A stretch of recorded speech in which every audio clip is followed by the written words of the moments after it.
I'll call to order the Ascension Parish Council meeting for Thursday, July 5th. If everyone would please stand for the prayer and the pledge given by our own Red Loop.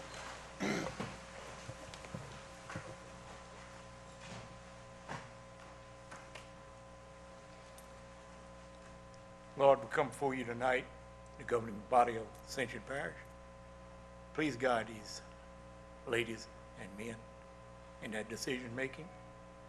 Please help them out, the parish, so that all their judgment will be for the benefit of the parish.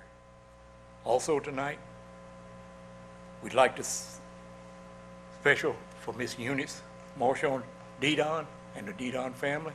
She passed away. Her funeral will be tomorrow. And also Coach Alvin Thomas, who had an operation this past week on his knee. Wish him the best of luck. And all the people who've come to this meeting tonight. Lord, see them, please see them blessed home so they can return to their loved one. We ask this in God's name. Amen. Amen. I pledge allegiance to the flag of the United States of America and to the republic for which it stands, one nation, under God, indivisible, with liberty and justice for all. Thank you, Mr. Loop. Roll call. Madam Secretary, all council members present with the exception of Councilman Tyler Lambert, who is on vacation. Chair's additions, I have none, but I would like to note that we are going to be passing on item number 11, which is the resolution regarding ACUD District Number 1. The bond council for that's responsible for that item was not prepared and asked for some more time, so we're going to be passing on that. And public comment sign-in period reminder. If anyone here wishes to speak, please come and fill out a comment card now if you have not already done so, and you will have 3 minutes to speak on the agenda item. Presentations. President Martinez, do you have any presentations for tonight? Yes, I have Miss Tanya Dixon, but I think Miss Janet Dewey Collins is here tonight, and she's the executive director of the Susan G. Komen Cure. There's a golf tournament to raise money, a fundraiser on July 19th at Pelican Point, and she'd like to come and speak about it. But it's a great cause, and hope that Ascension Parish comes out and supports it. And I think they will. I know a lot of people that are playing in the golf tournament, but if you don't play golf, please come out. And I'm gonna call Janet up, please. Hey, Janet. Thank you so much for this opportunity to address you. It's actually an opportunity for the core activity that we do, and that's educating people about the incidence of breast cancer. And Susan G. Komen for the Cure has been around for 30 years, and it was based on one promise from one sister to another to make things better for other families. And so there are 6 affiliates in Louisiana. The Baton Rouge affiliate includes 10 parishes from Iberville, Ascension, up to St. Helena, over to Point Capee. And there's, as always, there's a little bit of bad news in the rankings, and that is, and this information is in this packet that I've given you. It's kind of the numbers, if you will. And the numbers is that Louisiana leads the nation in the rate of breast cancer deaths. We're number 2 behind the District of Columbia. We've held the number 1 spot for a while. That's bad, but what's even worse is that the incidence of breast cancer for Louisiana is below average. So we lead in deaths, but we don't have as many cases. And that's just strictly an outcome of not being screened early enough, so that there's not early enough detection.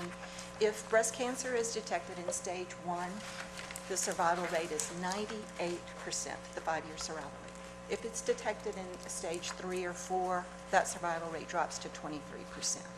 And so that's our mission, is to raise awareness. And everybody's got somebody that's been touched by breast cancer. And so just wanted to bring that up. So that's what we do, is raise money to provide for education, for screening, and for research.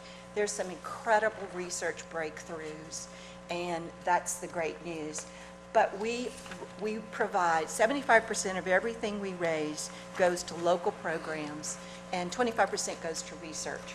And so we're really excited to be able to work with Ascension Parish, because over the past about 10 years, the Baton Rouge affiliate of Susan G. Komen, through the generosity of donors, has funded $200,000 to the River Region Cancer Screening Program. And we're currently working with Bill Dawson, who's in the back. We're screening folks that don't have resources, and that's saving lives every day. And so we're really excited to do that. And I'm just here to brief you on an opportunity to raise money. That's this piece. That's the Ascension Parish Pink Ribbon Scramble. It's coming up on July the 19th. Many of you might know Rally for the Cure that Pelican Point has done for several years. That Pelican Point came to the affiliate and said, we want to raise more money for you guys, and we'd really like to get you guys to come in and help. And I want to tell you, the response has been great. You can see some of the sponsors that are on the packet. We're on a waiting list for golfers, so that part has sold out. Next year, we'll hopefully do both courses. But there are great sponsorship opportunities available, and that sponsorship opportunities go anywhere from a whole sponsor down to a tribute flag that a person can do for $25 to celebrate someone's survival or to honor someone that didn't survive. There's also a really special activity that we hope that everyone that has a breast cancer survivor here in the parish will invite survivors to a survivor breakfast, 7:30 to 8:30. This is on Thursday, July the 19th at Pelican Point. It's an opportunity for survivors to get together, see each other, maybe form some more support links. And so that's the Pink Ribbon Scramble, and all of the information is on the packets that I've given you. It's also at ColemanBatonRouge.org. Are there any questions that I can answer? Thank you very much for your time, and thank you, President Martinez. Thank you.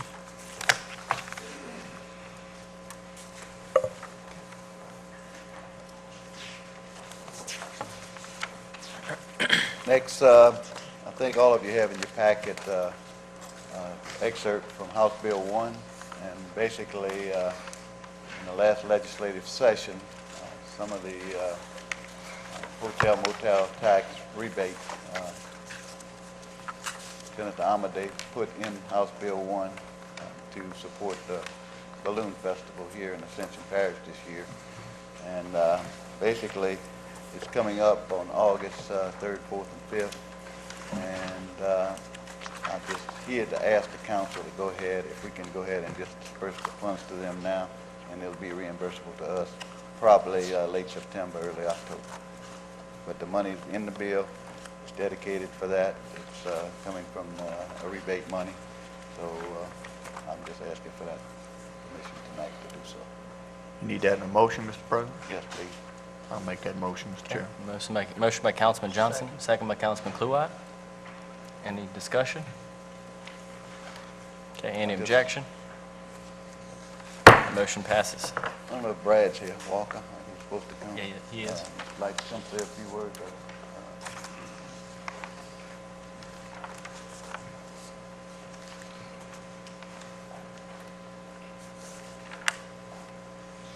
Brad is the chairman of the Festival of Festivals. I just want to say that he's very instrumental in getting this event here. Worked very hard, and I just want to let him know that I appreciate that. Let's just say a volunteer chairman, too. Just want to let you know the Balloon Festival has been organizing. We've been waiting to solidify and advertise until we get the money to actually put deposits down for things. Nobody really wants to put it on the account until they get a little money to deposit it, and that's what we've been waiting on. Right now, we have a lot of events planned. We're also going to have a lot of groups involved. We have basically a model rocket shooting that's going to go on. There's remote control clubs out at Lamar Dixon are actually going to demo what they actually do all the time out there with remote control helicopters, airplanes. Well, balloon glows, parachutes, both during the day. They're going to come parachute down during the day and at night. We're going to have fireworks Friday and Saturday night. The balloon glows, there's going to be a mass ascension leaving there from there. We're also doing this in coordination with the Hot Air Balloon Championships in the mornings. They're going to have competition flights over the Baton Rouge area. and then we'll have the festival at Lamar Dixon that night. So far things are going. We're gonna have band out there. We should have about 4 or 5 bands that we're talking with that's kind of holding us until we get their deposit and the money in the budget. So that's kind of what we've been waiting on and organizing. Any questions or anything? Any Councilman Kaiser? any corporate sponsors at all? Yeah, right now we have commitments from St. Elizabeth. Bert Kleinpeter has sent us a sponsor as an engineering firm. St. Elizabeth, Duplessis Cadillac. There's one more. Canes will let us know Friday whether they're coming on or not. They have tentatively said they are coming on. They just hadn't told us what they're sponsoring yet. So we're getting some sponsors, yes. So we'll actually have a balloon club started this year for the balloon festival. People can join the balloon club, get like a newsletter throughout the year to find out what's going on with balloonists, pilots, and stuff. It's actually going to be an air-conditioned area for them to go to for the balloon club if you're a member of the balloon club. We have a huge kids playland coming up with face painting, with River Region Arts going to do the face painting. We also have a lot of blow-up jumpies, things like that for the playland. So it's going to be a lot of different booths and stuff at the playland. We have a lot of food vendors out there coming, so I hear from all the vendors and that a lot. So we have a lot of different vendors. A lot of craft vendors are calling us now for arts and crafts area that we're going to have. So it's just going to be a fun time, and it's out there on the actual remote control field. We're going to be out there in the field. The fireworks are going to be held by the ponds in the back, and they're going to shoot up from the pond. So it's going to be a really nice fireworks show if you come out there on the field in the back. We're utilizing the 2 back barns, number 7 and 8, for vendors, food vendors and stuff to keep them under in case there's weather or anything. So. One more question. Any idea yet how many competitors have committed to the festival? We have 38 registered right now, balloons, registered as of today. We're expecting about 42 by the time the festival comes. So, they're from all over the United States. I think 45 states will have balloons from down here. So, there's been a huge interest in the balloon side.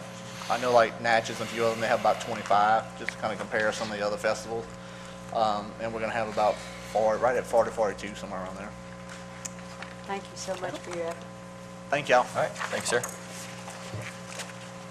Mr. President, do you have anything else? I just want to thank the whole legislative delegation for supporting this cause, and I think it's going to be wonderful for Ascension Parish, and a good quality of life thing, and it's free. You can come in, free parking, free everything, except for your food and stuff, but the event's not going to cost anything. And next Saturday night is also another great cause that's going to have a fundraiser, and that's Dancing for a Cause. And there's 12 local celebrities that's going to be dancing at that, so I urge you, if you get an opportunity to go to that event. It's also for COEA, and they do wonders here in the parish. So that's all I have.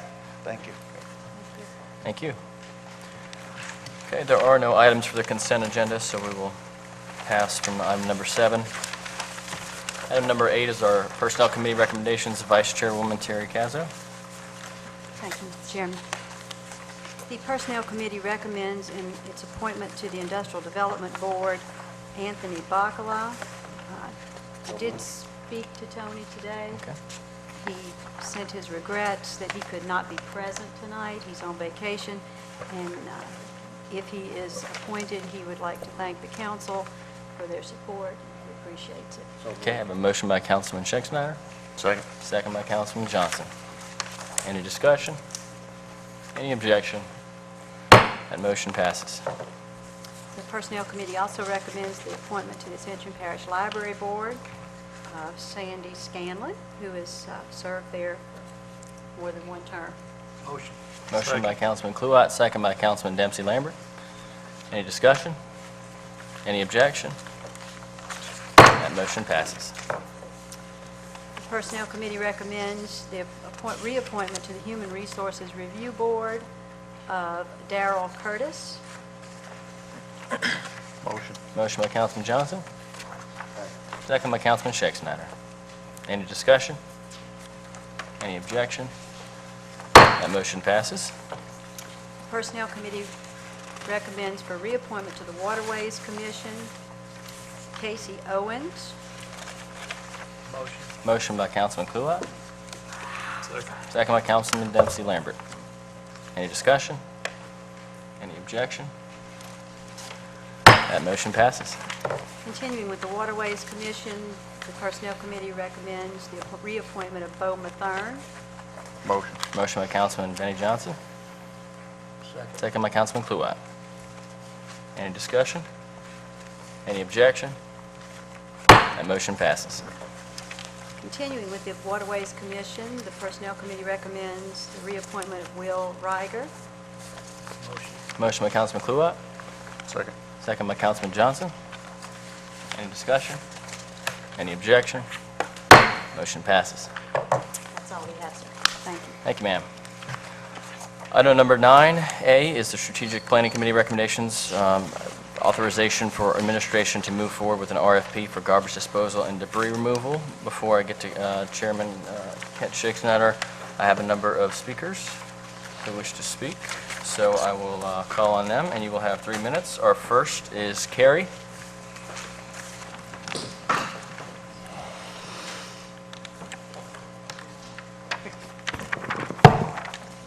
And good afternoon, Councilman. First, I want to say, let's move forward with the garbage, but let's send letters out to our citizens of Ascension Parish. Thank you. Okay. Next is Mr. Ricky Duplessis. Good afternoon. I want to thank all of you for your service. It's a job I would not want. Begin by saying I live in Ascension Parish in Santa Monica, lifelong resident, been here all my life, wouldn't live anywhere else. I think we need the choice to keep the garbage service we've got. There's nobody in the parish now that needs service that doesn't have it. If you've got garbage, you're doing something with it. As far as, like right now, I drive for Dale. We getting stuff done once a week. Y'all asking for the same truck to go in the same subdivision twice a week to do the same job. It's crazy. You wouldn't make 2 trips to the store to get a loaf of bread and then go back and get milk when you can get them both in one trip. People complain about the traffic on the roads, but the way we're doing it is much better. We can do it once a week. If you got that much garbage, get a second can. It just doesn't make sense. If it does go to one garbage service, what are you going to do if those people aren't doing you a good job and you're not satisfied? What are you going to do? They know they can't be fired. If we're not pleasing our customers, they'll drop us like a hot potato and go elsewhere. The competition does good. We need this.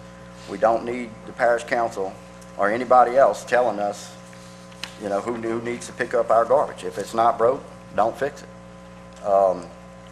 You know, it seems like y'all are asking the garbage companies to do something that y'all should be doing as far as picking up the appliances and all that stuff. You know, somebody on the council made a comment about it's cost prohibitive for the parish to put a truck together to do this. Well, am I to understand somebody's going to give us a truck, pay our insurance, pay our fuel, pay our driver? It's cost prohibitive for us too. And if the parish thinks it's such a good idea that we could make money picking up the appliances, why doesn't the parish put a truck together and do it and use that money elsewhere? Buy more equipment, pay for the tractors that cut the ditches, whatever. It's just, this is not a good deal. We don't need it. And a lot of people in the parish don't understand what's going on. They don't realize, you know, all they're hearing is, you're getting more for less. That doesn't happen in the real world. Not any real world I've lived in. You know, and I realize a lot of people are moving from Baton Rouge, and they had this in Baton Rouge, and they want it here. If Baton Rouge was so great, you should have stayed there. That's why they came to Ascension Parish, because we've got choice in these kind of matters. We don't need this, and I think we need to leave it like it is. Thank you for your time. Okay. Next up is Mr. Jason Duncan.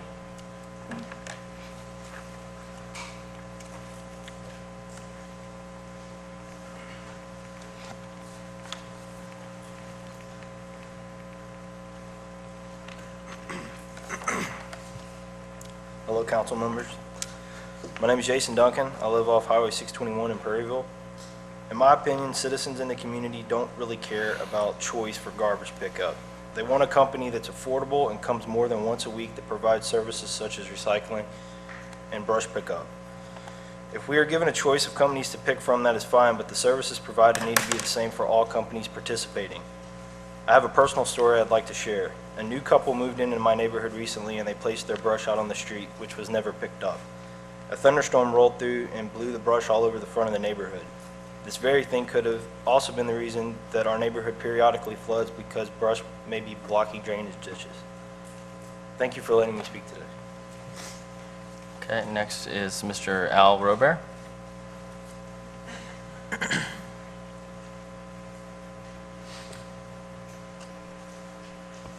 Thank you for allowing me to speak. My name is Al Robert, Burnside, Louisiana. Those of you who are old enough to remember the garbage strike in New Jersey and New York years ago, when they had this famous barge roaming around the Atlantic coast looking for a place to dump their garbage. They had garbage stacked up on every corner, every street, 20, 30 feet high, 10 feet high, I don't know what it was. Well, I met the owner of this barge last week, and he told me an interesting story. He said, nobody ever bothered to look at the manifest of this barge, but he said it was nothing but cardboard. There was never any garbage on it.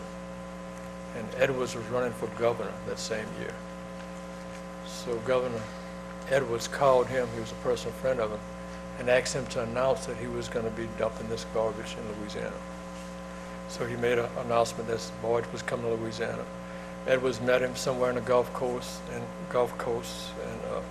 he said, no way will there ever be garbage from New York and New Jersey dumped in Louisiana, and he turned the barge around.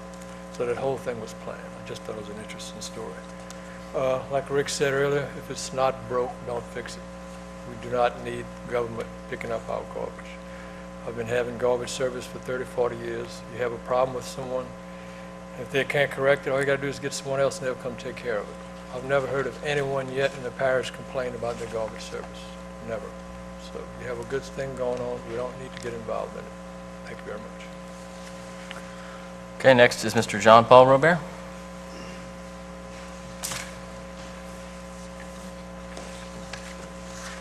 Good evening. My name is John Paul Robert. I represent Dale's Garbage. Dale's is a local company. It's been in the parish for 30 years. It has a loyal customer base, and it services the unincorporated areas of the parish. There are 3 providers that provide garbage pickup in the unincorporated areas. Dale's, which is local, and 2 other companies which are out-of-state companies, nationwide companies. One of them owns the existing landfill.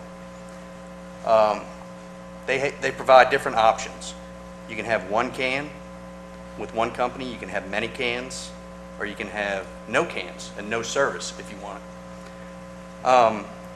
The concerns with this proposal are that the parish will let it out to 1 government contract with 1 provider. There will be 1 plan only to fit all, and you will be mandated to purchase it. Usually this mandate is enforced through withholding of utilities if you don't pay it. There will be less competition, less options, more costs, and mandatory garbage collection. Presently, the garbage collection is negotiated between the company and the individual. Like Al Robert said, if you don't like it, you can fire that company and go to another one. If there's only 1 company, it's one size fits all. I did a little research on some cases around the country where this sort of thing has happened. And it's interesting because when there's a let out for a solo garbage company, it's also an opportunity to levy taxes against the individuals. And I just found a case from 2011, Massengale versus the city of Jefferson, Missouri. And the plaintiff in that case, it was a city. They had 3 garbage providers and they offered different options. One was you could put out a bag for $1.25 a month.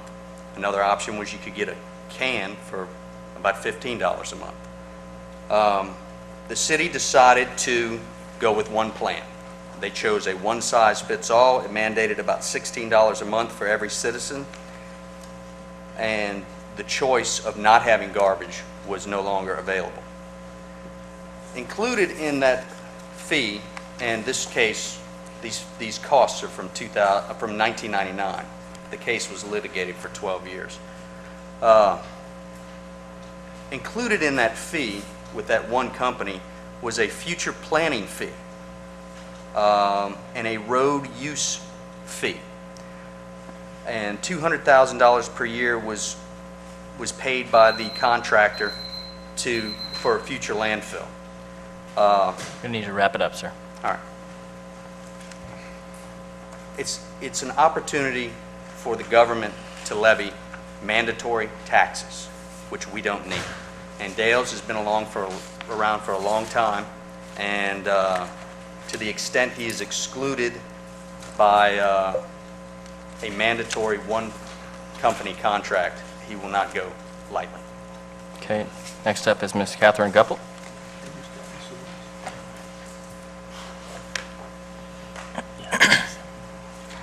Good evening. I'm Catherine Guppelt. Just yesterday, we celebrated America's independence because the government of England was overbearing, taxing on their wallets and rapidly expanding its power over the daily lives of the colonists. How ironic that today you will consider voting to take away a little more of that freedom our forefathers gave their lives, liberty, and sacred honor to obtain by expanding your power over the daily lives of Ascension Parish citizens. At the root of our freedom is the right to choose, whether it be religion or conscience, what car to buy or what shoes to wear. And in this case, who collects our garbage? When did the people of Ascension Parish ask for better garbage collection? Who in our government decided that a government monopoly would be better than the free market? It all started in the Strategic Planning Committee, which is chaired by Councilman Shake Snyder. And that's where it should have ended for any red-blooded, freedom-loving, conservative American. But we have liberals in office who think they know what is best for us, that government is the answer, not the problem, that we need to step out of the way and let them help us. A 7% tax and a $3 administrative fee a month will only raise prices for customers. How quickly will this council trample on our freedoms and take away our choices in all in the name of, quote, helping us? Who are they really helping? Themselves, their friends, or those who have contributed to their campaigns? Would it surprise you that the chairman of strategic planning has received campaign contributions from garbage companies? Will he recuse himself? Would it surprise you that the top negotiator and one of the chief administrative officers to the parish president, Mr. Pierce, previously had a key position in one of these garbage companies that merged with a company who would like to receive the anointing of this council? Fun and games to them, but freedom's lost for the people. Who ultimately gains financially? The parish will receive a franchise fee from the chosen garbage company. Where will the money go? Citizens, don't be fooled by the promises of lower rates or better service. Smaller companies will be pushed out, and once they have a monopoly, fuel adjustments will be added. What politician in Ascension Parish can keep the Straits of Hormuz open for the free flow of oil or make our nation energy independent? Not one. Liberals in Ascension or Washington want you to believe they will save you money, and in reality, they always ask for more. Councilman, you had private meetings with the garbage collector of your choice, far from the public eye. Do you really want the public to believe you can be trusted when you continue to do business behind closed doors? Take away our choices and give us mandates. What will be next? Every councilman that votes for this garbage proposal will show that you are no different than the liberal Washington politicians. Thank you. Next up is Mr. Dale Hidalgo. Good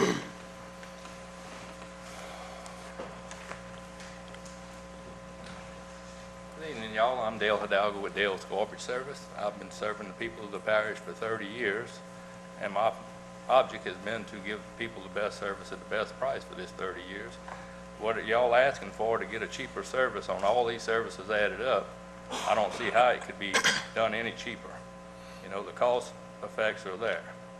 So to tell people that you can give them more service for a cheaper price is basically not going to happen.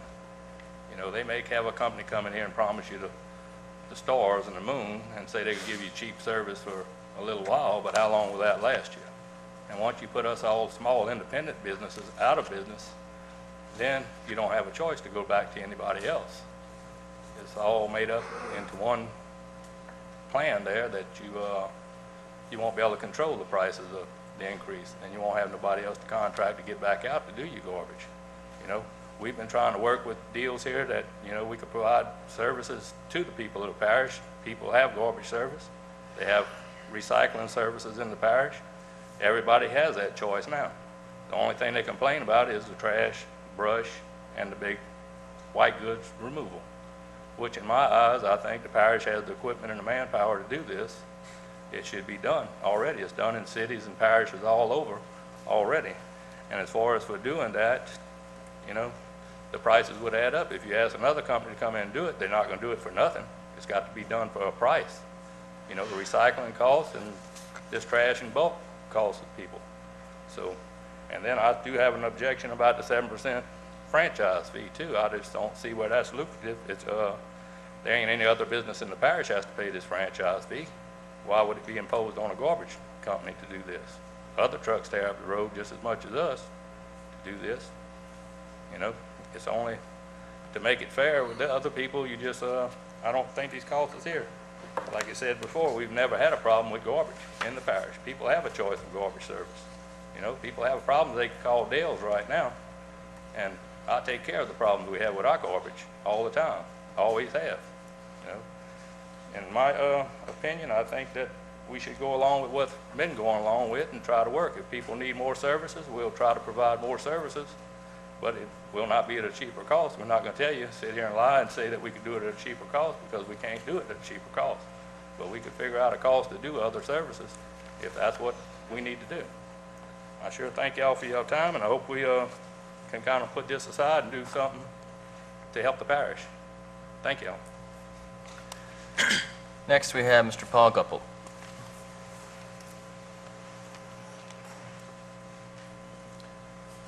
Yeah, speaking of putting things aside, I believe the parish is still trying to fix our sewer problems. Currently, residents have 3 choices for garbage service in Ascension Parish. The parish council is going to vote to make it one company only. Of course, this will pass a new tax on to the people, and it will be a mandate. The parish does say that it will be cheaper, but we know that's wrong for the following reasons. The new monopoly will require everyone to buy from one business, first of all. And secondly, there is a 7% franchise fee in the collection price. Third, there will be a $3 per household administration fee. And fourth, the lowest bid hauler will also receive an annual cost of living fee, again, coming from the people. This isn't wise. This is Washington politics, you know, and we certainly could have spent that time on sewer. So please vote against this. Thank you very much. Okay, that finishes the speakers. Our Strategic Planning Chairman, Mr. Kent Snyder.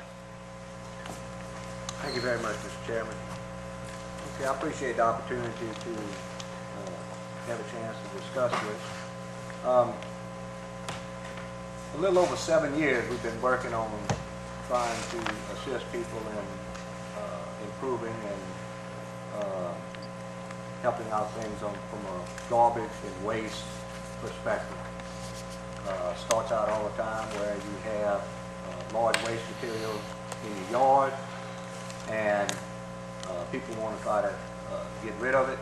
And I'm sorry to differ with some people, but the numerous calls, and especially from people that come from other parishes, which, as you know, a number of people move from other parishes come to Ascension Parish, and they're used to getting provided services. And they put their trash out, or they put their white goods out of the road and wait. And after a month or two, they end up calling the councilman and complaining why the goods are not picked up, and we explain that we don't provide that service. They wonder what the world's going on. This has happened over and over again. 7 years ago, we called all of the garbage providers together with a meeting, and potential service providers. Talked about the problem, talked about possible solutions, asked them to come up with a solution to make things better among themselves, to provide services with the people. We continued to communicate with all entities during that time period, local and not local. One of the local providers decided to sell out and become and got out of the garbage business, and someone else took over his service. We've looked at trying to solve the burning problem in the parish. Not in the rural areas where people have adequate spaces to burn. And when you can go out and you burn your debris, that's easy. But the areas where the proximity of people living together makes it distasteful for the neighbor to have people burning right next to you, we tried to do something there. We found out it was very, very hard to apply any type of law that was consistent to take care of the needs and not impose undue problems with parents. We've been trying to solve the litter problems without going out and tackling people to death and picking up litter, and try to solve the litter problem where if you need to get rid of extra garbage or materials today, you need to bring it to the landfill. A lot of times people get there after it's closed, and it ends up being spread out on our streets, and you pay for it to try to get it picked up. And it's ugly. It's distasteful. It's something that this parish doesn't need. And it's about time we do something about it. So we pledged to do something about it and not just sit here and allow things to stay as they are. Yes, we do have 3 people providing services for the parish. When we could not move from the status quo, we met, and pretty much the majority of the council was consistent in moving forward, and we just have to do something. The Strategic Planning Committee voted unanimously to come out and do an exclusive contract to get someone with the garbage service provided at the lowest bidder, which is your competition, which is what this country is all about. The same thing that occurs in all of the surrounding parishes. St. James just recently did it, $16 a month. How much are you paying? I'm paying $23 a month. I get my garbage picked up once a week and nothing else. And so, who are we trying to protect? Are we working for the people of the parish by trying to save them some money or not? I think that's our duty. Provide greater services and save them some money. And so we tried to continue to do something from there. That's the consensus around here. We have numerous meetings, working with Mr. Pierce, who is going out, and we had contract from 17 municipalities and parishes to try to find out what's the good and the bad. We found a number of places had very good things in their contract, some things not so good. And we tried to look at some things that would work for the people of this parish. And we're aware of that, and we would negotiate that if it would happen. Strategic Planning voted unanimously to have an exclusive contract and a franchise. Franchise is the same thing that Cox Cable and E-Tel pays. It's a utility. The franchise, which we would be looking to do, franchise fee, would go towards litter control, administrative fees, which is necessary, and for assistance in our road maintenance, which is needed. And yes, we don't have franchise for every entities that utilize the parish, but we're working on doing the ones that should be franchise fee and the ones that should. Garbage contracts are pretty consistent throughout South Louisiana as to paying franchise fees. So with that in mind, and make sure you note, there is nowhere, anywhere has talked about having a $3 fee, which is stated publicly.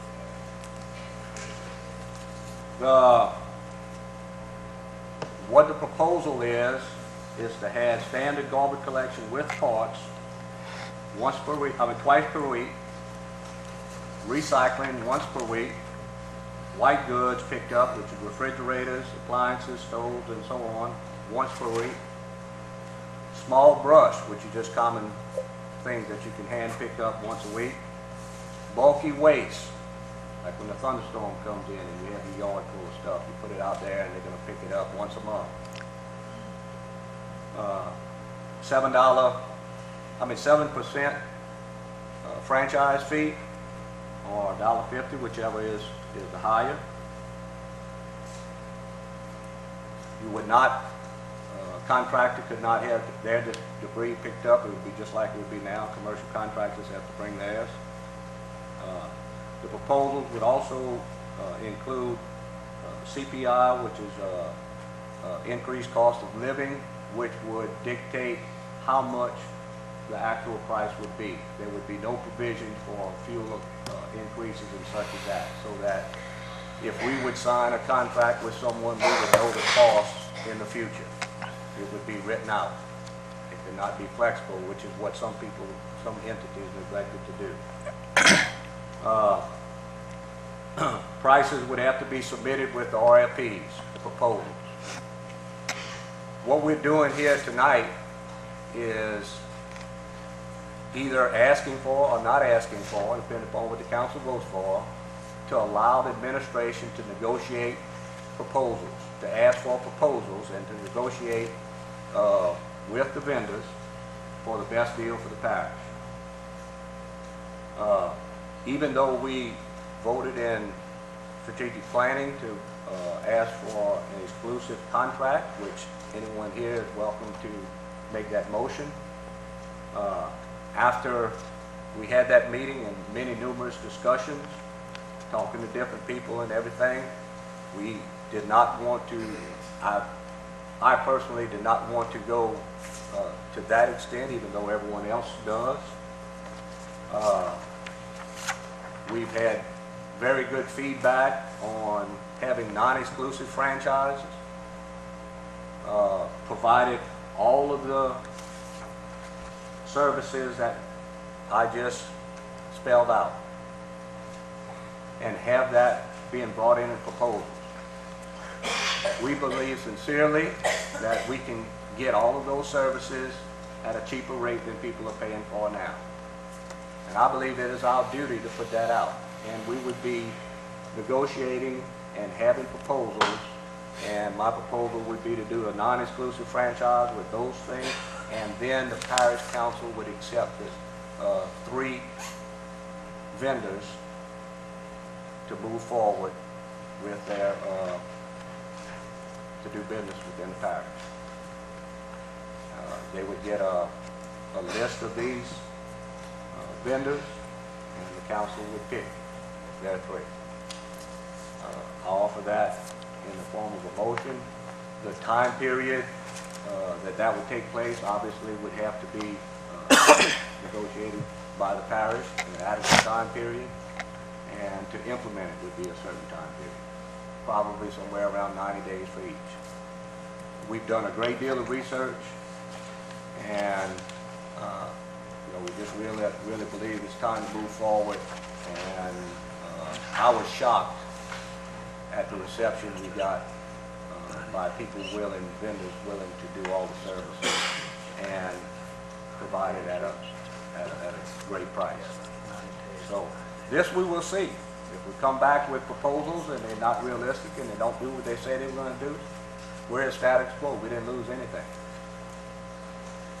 But I've been convinced that this is going to move forward and help us within the parish. So with that, I'll offer that as a motion. Okay, I have a motion by Councilman Schexnayder, I'll second that for discussion. second by Councilman Johnson. Discussion? Yeah. Councilman Wausau? I've got a lot of problems with doing this like we were doing it. And in the beginning of strategic planning, we first started talking about this and kind of putting some stuff together and asking the contractors for prices to see where it was. I honestly didn't believe you're going to get any cheaper prices by just asking for the services. I definitely wanted to see what those prices would be. I kept pushing it. I voted for it to go through, but never at that time was it ever discussed to be a franchise for an exclusive contract. Once that came up, that just raised a lot of concerns with me. Nowhere where you begin to eliminate the free market and cause a monopoly with any service or any good, does the prices ever go down? Or if they do initially, they don't stay down. It's not going to happen. As soon as you drive all the other businesses out of business, if you have a 5-year contract, now you have no more competition, and the cost to get back into that business becomes really high. Then what happens with your price? Because that contract you has got you over a barrel. They can put the price wherever they want because there's no competition to judge against. So I don't think that's ever a good thing to do. Yes, other parishes provide it. People come in and ask for that. But if you really start looking into a lot of it, Baton Rouge, they offer it to their people. Their price is around $20 a month, but it's also subsidized by $5 million from the city of Baton Rouge and $5 million from the parish of East Baton Rouge. So you got $10 million of taxes and administrative people that bill the citizens, which we're not even planning on doing. We're going to ask the contractors to still do that. That's additional cost. So what is the true cost of that service? It's not $19 a month. I've gotten a lot of calls from people that were very upset about having this mandated to them. We have all over this parish, we have a lot of people that are families that have a mother, father, somebody living in a house behind them or around them that are on fixed incomes. They may use in their home 1 or 2 small little white garbage bags a week or every 2 weeks. They don't pay for garbage service. Their garbage goes into their son or daughter or neighbor's trash. They've got to deal with them. They don't have to pay for that out of their fixed income every month. We're now going to mandate they have to pay for garbage service, and that puts them in a bad situation. I definitely don't like that. I've got a lot of people that call me and said, hey, I've got a business, and in my business, I already pay for a commercial dumpster. So I don't pay for garbage at my house. I throw my trash in the back of my truck. I take it with me to work, and I throw it in the can I'm already paying for. You're now going to require me to pay twice for a service that I'm not going to use. I don't like that. We recently, Councilman Lambert's not here, but after our last meeting, he emailed me a letter someone sent him from Iberville Parish. They've actually got a tax that they pay for their garbage service. It started off really cheap 20 years ago. It's constantly risen, constantly risen. Their council was now at a position where they had to either go back to the people for a new tax and raise it or cut services. They got a letter saying, yeah, I know you're getting garbage service twice a week now, but from here on out, we can't afford to do it. You're only going to get it once a week. So once you have that one company, then what happens? It's only a matter of time before the costs start to skyrocket, and now you have no competition to come back and kind of bring that down. The market will always correct itself. It will always help itself. We've got contractors here in the parish. I saw some of them are here tonight. They didn't get up and speak, but that have offered to offer some of these services, bulk goods, the white goods. Call your contractor, call your provider, and ask them for those services. It may be a little more cost, but they will provide it if it's going to make money for them. If it's not going to make money for them, then we can't keep the cost down as a government for sure. I can assure you of that. Another thing that a lot of the other parishes do is they get one bill from their provider, and then the parish itself bills the residents out. We're not even offering that in this. How are we going to keep the cost down with a contractor if we're not changing anything for them? The only thing that's actually going to change, especially if you go with 3 in a non-exclusive contract, the only thing that will change from what they're doing today is that they'll now have a franchise fee, which will cost them more money, which they have to then pass on to us. So how is that going to keep a cost down from what they're doing now? Nothing's going to change. They still got to send out just as many bills. They still got to collect just as much money. They still got to go to collections with people that don't pay. Not one thing that they're doing today would be changed after we did this. So what are we doing? Why are we even getting involved in it? It makes no sense for us to get involved in it. Okay. Mr. Chairman. Councilman Satterley? Thank you. On its face, I seriously question why local government needs to dictate to our citizens their choice of garbage collection. Just think about that for a minute. I have always favored more of a government hands-off style of management in regards to the provision of any good and service, which of course would include my precious garbage. We have seen at the federal level what has happened when we tried to be all things to all people, cradle to grave. We wind up with a $17 trillion debt. We bail out automobile companies. We get involved in the student loan business for our college students. We get ourselves involved in the housing market. on and on. Most recently, our Supreme Court is all tied up arguing whether or not we can give affordable health care to all of our citizens. And we can't even decide if that's a tax or not, or a penalty. And I've heard that word a lot tonight, and a little bit more on that later. I also heard that there are 3 vendors presently in the parish. They allow, apparently up until now, and in my humble opinion, we should continue them to allow to compete head-to-head to give us in Ascension Parish the best services at the cheapest prices. I have this question concerning that. Should government tell us where to buy our groceries? Should we go to Walmart, Albertsons, Winn-Dixie, whatever?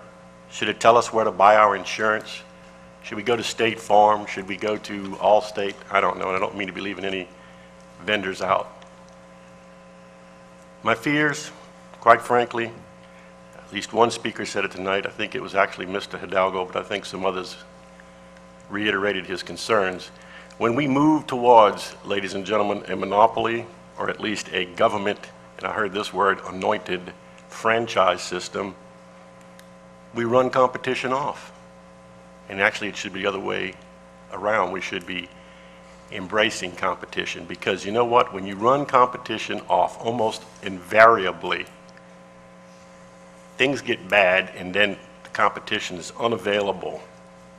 In other words, and I learned this many a time in actual practical experience as a college professor, again, the chicken doctor, don't put all your eggs in one basket. We all know what happens. There's no doubt in my mind fuel cost will go up with time. Cost of living will go up with time. We will have inflation. I always say there's only things are certain, like death and income tax. Well, actually, my 60-plus years of experience on this earth has shown me that there's many more you can add to that list. Cost will go up.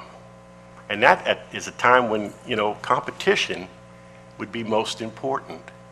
But by then, oftentimes, and we just heard Councilman Lawson talk about another parish who put their eggs in one basket and what's happening to them. I have received dozens. Admittedly, and I told some of my councilmen, they may feel like I'm pulling the rug from under them tonight, but I'm not. But dozens and dozens of emails in the last 48 hours. Originally, as I said, they were lining up with maybe 2 or 3 emails on this whole subject, but obviously it's very controversial. Look around the courtroom. We've had considerable testimony tonight.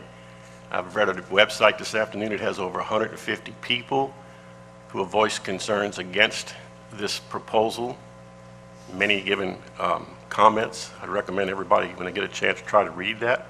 But my point is, all I've heard is 100% against. Not a single person I've heard other than parish councilmen speak for the proposal.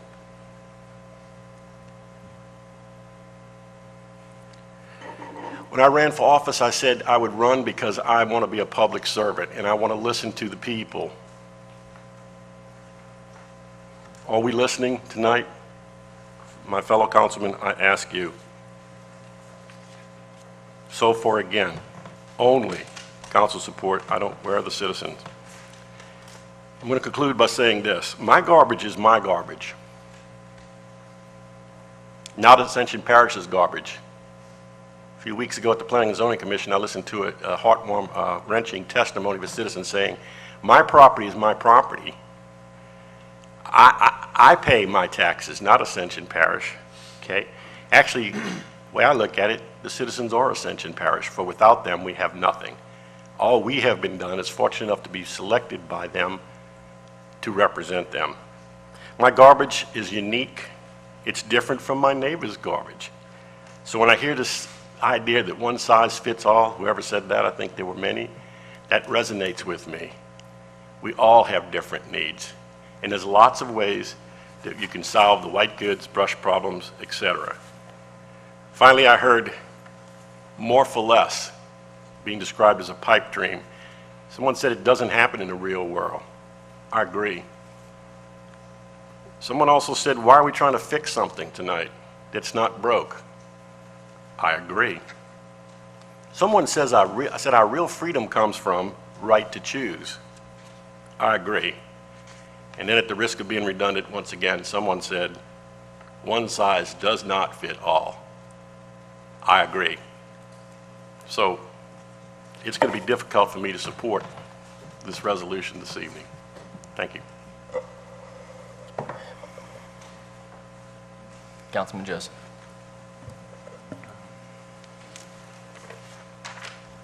Glad I'm back, y'all. Dang. I heard someone say the word mandated. And I guess my question is, to legal, is everyone, every resident or every household will be mandated to pay for garbage regardless if they want it or don't want it?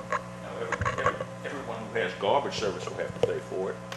But I think you're required by law, you should be under, the state requires you to have your garbage picked up. You just can't burn garbage or anything like that. You have the choice to have your garbage picked up. Well, you have to do something with your garbage. You can't burn your garbage. So, You so can't dispose of basically, your garbage so yourself. basically the public is in a corner. Well, you've got to do something with your garbage. Okay, so basically mandated is the key word here. So everyone, now, my next question is, that individual do not get a contract with one of those services, and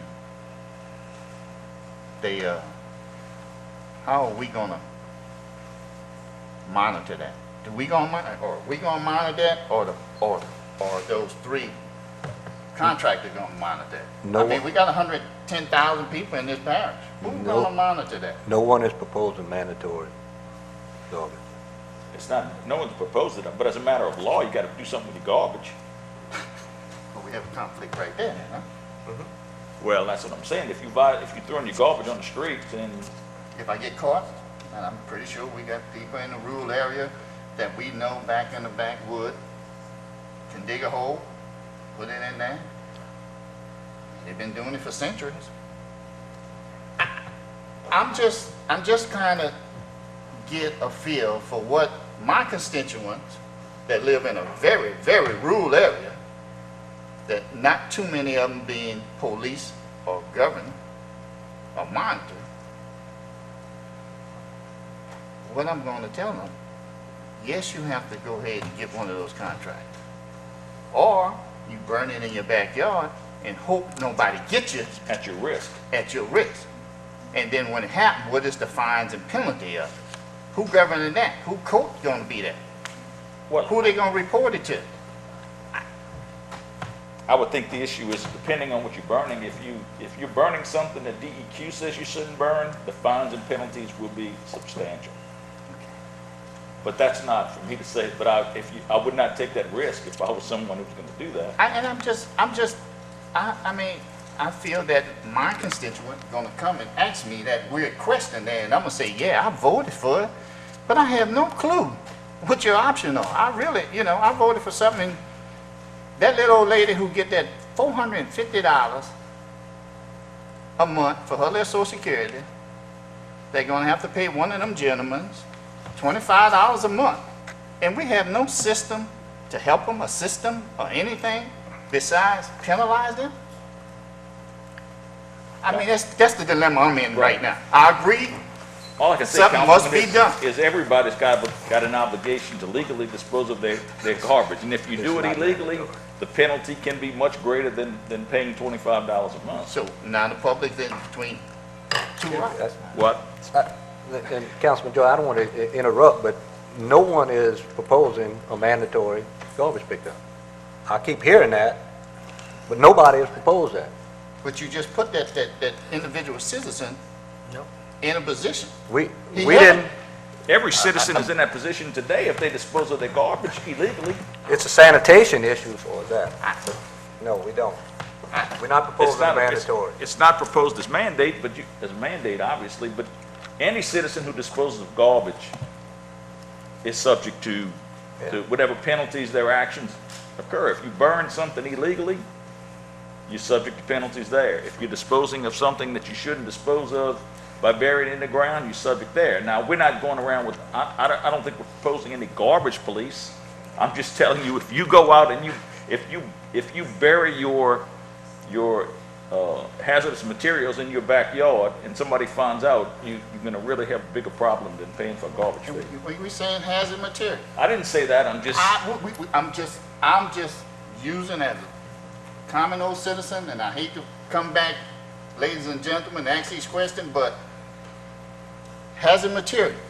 Any one of y'all companies going to pick up rubber tires and put them in a landfill? That's hazard material, right? They have a system for that. All right, but all I'm saying is, what is the system for hazard material? If I take some of my chemicals that's considered hazard material and I pour them in the ditch, well, I'm in violation of the law. Or are you going to pick up paint? I'm only looking at this thing from an individual saying that, yes, pay you $25 for paint a month. But when it comes to hazard material and stuff that I can't get rid of, I'm still left out there defending myself for what I'm going to do with it. I'm all for garbage, but I think this here needs to be thanked out a little bit more.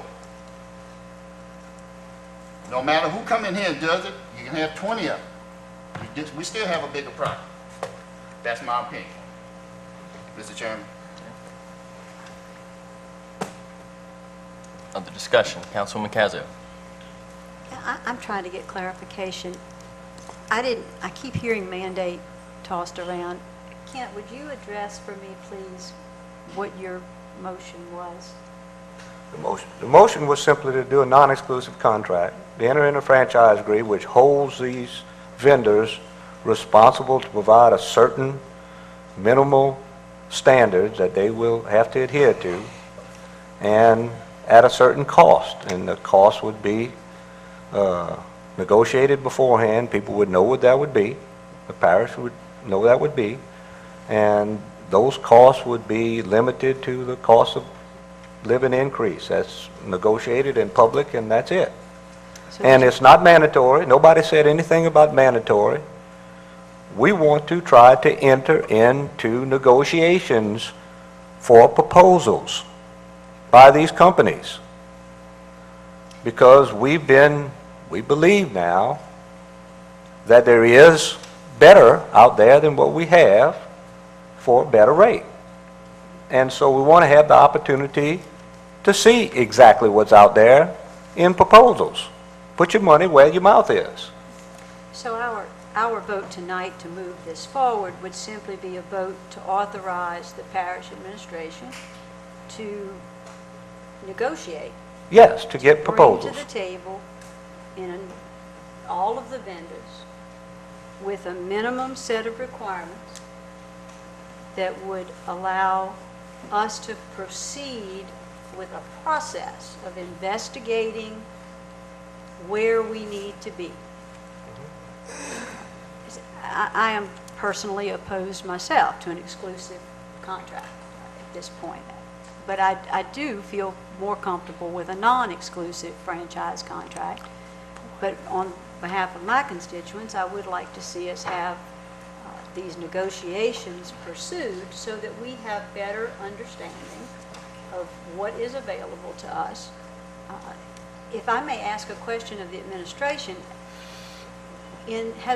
how much preliminary research has been done, and what kind of answers have we gotten with regard to the surrounding communities? Mr. Pierce, would you please? We've heard some accusations of things that didn't go well, but I'm curious. Re-ask the question. You know, I'm sorry, I didn't hear your question. What kind of preliminary research has been done, and could you share that with us, please? I didn't know exactly what the council wanted as a request from the council, but I've looked over about, 15 contracts, and some of them, for instance, Baker, Denham Springs, Mandeville, Covington, East Baton Rouge, West Baton Rouge, Lafourche, Terrebonne, Point Coupee. I could have called Iberville, I just didn't do it yet. Other glanced at Kenner, Harahan, Gretna, Lafitte, Metairie, just different ones like that. Some of them I can't. I may still have in a computer. Just some of them I looked at as far as for wordings in the contract and, to try to put the specifications to custom fit Ascension Parish at your, at your approval. I didn't hear anything that said anything about mandate from the committee or from any council member. And over the times I've been spending with this, from the council member or the committee, just saying, hey, we'd like to look at, some contractors that's around here local. They didn't say anything about leaving anybody locally out in my discussions.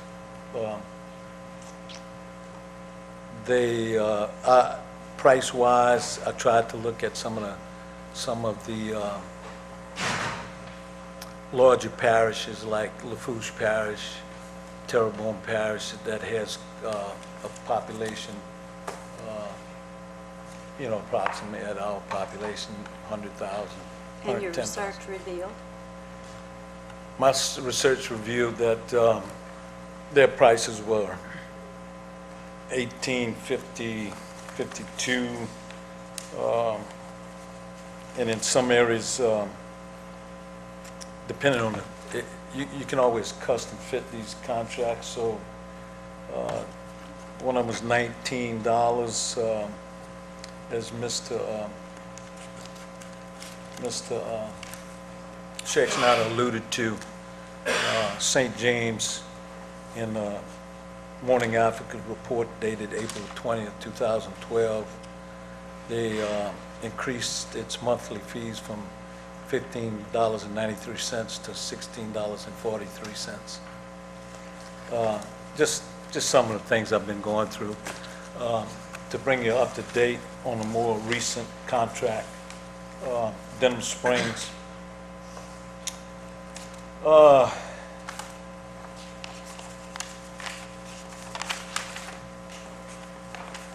In October of 11th of 2011,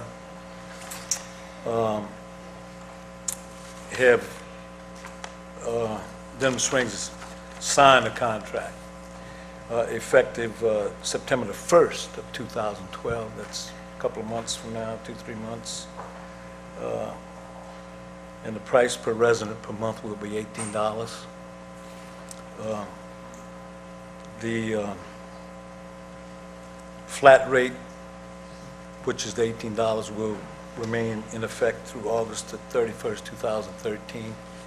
And Mr. Schechtner alluded to CPI increases, which is a consumer price index, cost of living, and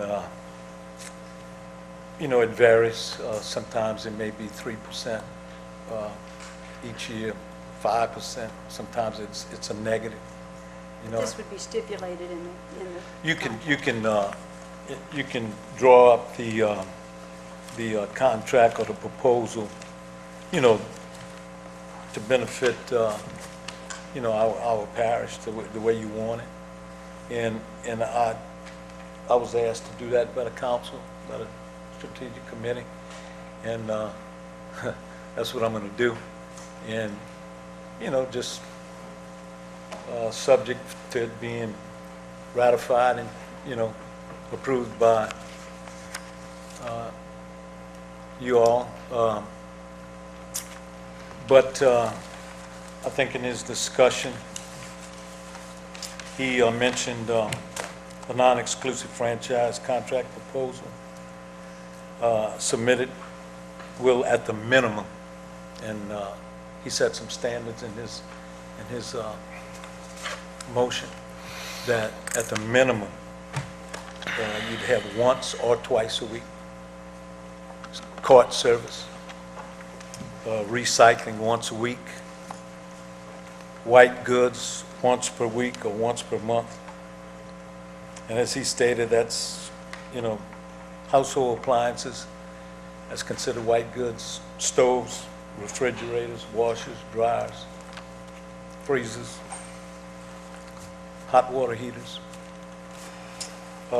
small brush once a week, bulky waste either once a week or once a month, depending on how the council would like it. And then the franchise fee, and then no contracted debris. That's a problem. You wouldn't want these contractors picking up somebody that had a contractor to tear down their homes or their building or something like that, or cut down 30 trees and throw it by the side of the road. It's unfair for a garbage contractor to be responsible for that. So we put a clause in the proposal to eliminate that. And also that prices to be submitted with the RFPs. And again, as he alluded to, you can look at, what prices they submitted for their services. So that's the kind of, briefly, I did a lot of research, but I didn't put it all, the contract together yet. I was just waiting on y'all, Sure. on your approval and to move forward if you so desire.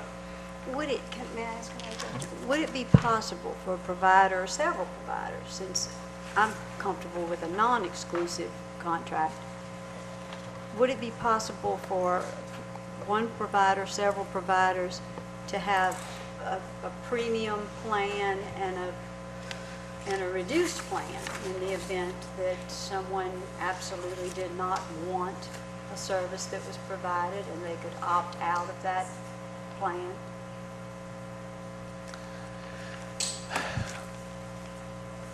Ms. Castle, you can draw it up any way you would like. Some of them, for instance, give a better price to senior citizens. If everybody else is, I'm just picking this number, so don't get excited. If everybody charges $20 a month, and they say, well, we're going to give the senior citizens a 25% discount, we'll charge them $15 a month. And if they submit the proper information to them, I'm sure these vendors, sometimes they do that. I don't know if they're still doing that. I know they've done it in the past, and that's happened before.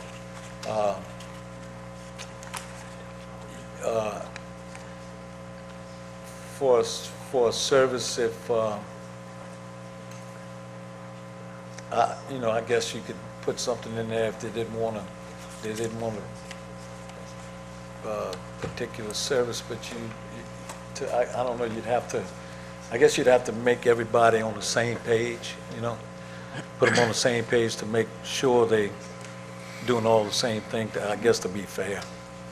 Right, and I take it that is what this would be about for the next several months, the process of negotiating more and defining this specifically, and then it would come back to this body for more discussion.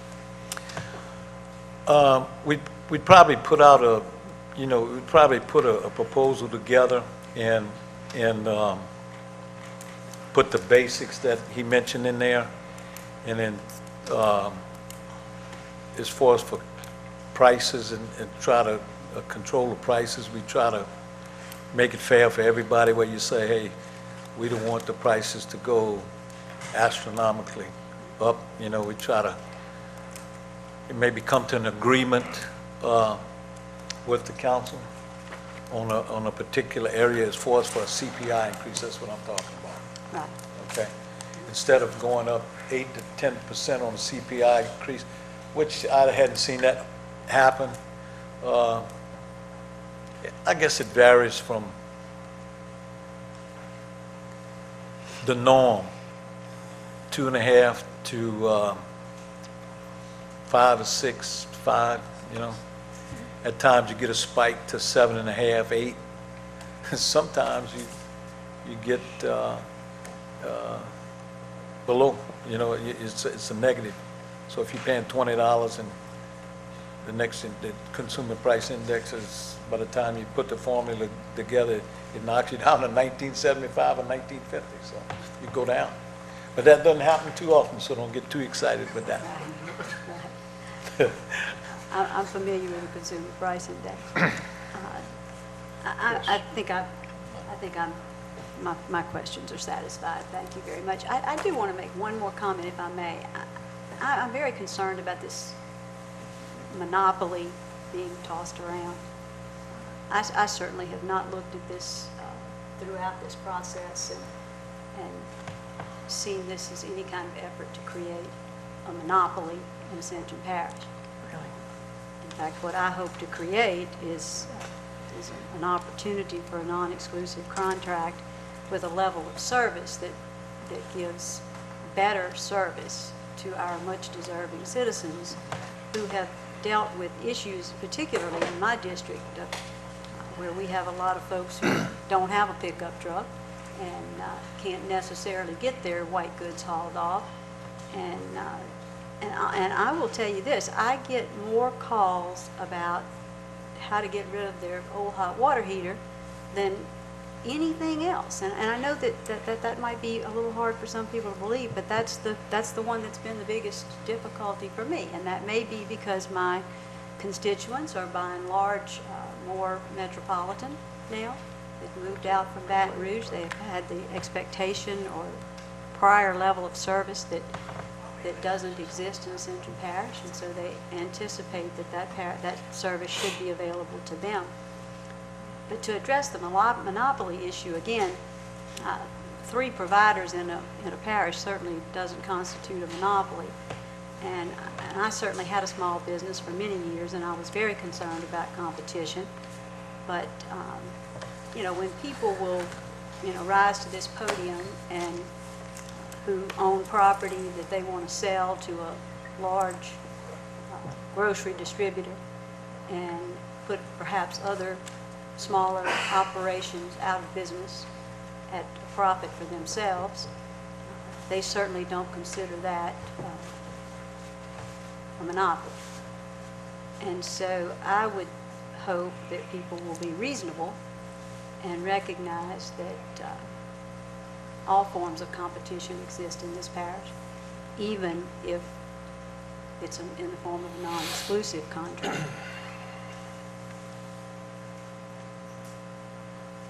I'm prepared to hear more argument on this issue. And just for the record, they have more than 3 services in Ascension Parish. There's Dale's Garbage, there's Waste Pro, there's Progressive, and there's Republic. So that's 5. So, Mr. Pierce, you mentioned Denham Springs, $18 a month. What all did that encompass? What do they get for $18 a month? You didn't say what the specs were.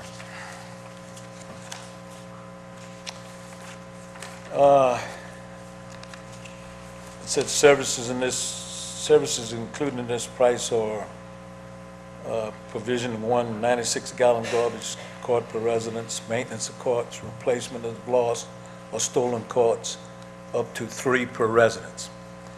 A second or third 96-gallon garbage cart is available for $9 a month if you want per cart additional charge, if you want to get an extra cart. Twice weekly service of the residents' garbage carts. Once weekly service of bagged, box, or bundled material outside of the cart. Once weekly service of bulky items up to 15 cubic yards per household. Once weekly service of appliances or DEQ regulated white goods. recycling, provision of one 96-gallon recycling cart per residence for each qualifying resident. And it goes on for the other stuff, but that's the recycling part. Okay, thank you. So that's actually more involved than, more stringent, I guess, on the specifications. Is that for an exclusive contract, though? This is for this is a non-exclusive. This is a non-exclusive. I'd have to go back to my notes, but I'm Councilman Kluwat? sure this Yeah. is non-exclusive. Quick question to you, Mr. Pierce, before I talk, is, I just want to ask you quick. And one of them is the contracts you've looked at, were they exclusive or non-exclusive within the surrounding parishes? I didn't look for exclusive and non-exclusive, but most of them are non-exclusive, you know? Okay. Most of them are non-exclusive. You have some of them that are exclusive because I think Baton Rouge is exclusive, you know, they go out for a bid and they get the lowest bid, you know, and I think they had a $19 rate, you know. I say most of them, there's, you know, they bid them and they go exclusive and non-exclusive. All right, Probably maybe second about question 60. is, the surrounding parishes and those that you named, a large number of them, do they all franchise their garbage service within their parishes? Do they all franchise it and actually collect the garbage, franchise? I didn't see anything about the franchise, but you know, some of them are supported by a little bit of a tax, you know, a little piece of a sales tax, or, you know, a little millage or something like that, or something like that.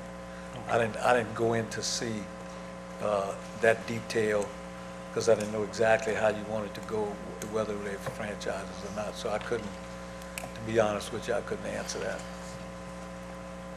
Thank you, that's all I've got. But I'd still like to talk, Council. All right. Well, look, in my district, I'm gonna tell you what, I've never had a call about the garbage service, okay? But the flip side of that is, I've had plenty of calls about garbage.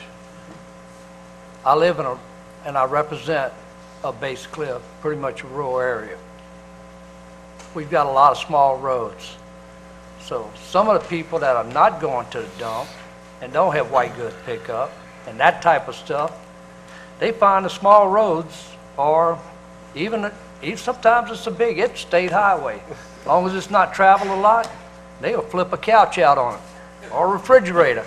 And I'll tell you another thing, every time the water comes up, you folks on the boat patrol, and I see some of them in the back, one of the major movements, I'm talking about major, to keep the bridge from collapsing, is to grab all the refrigerators, stoves, and whatever else that floats up and clogs up the canals.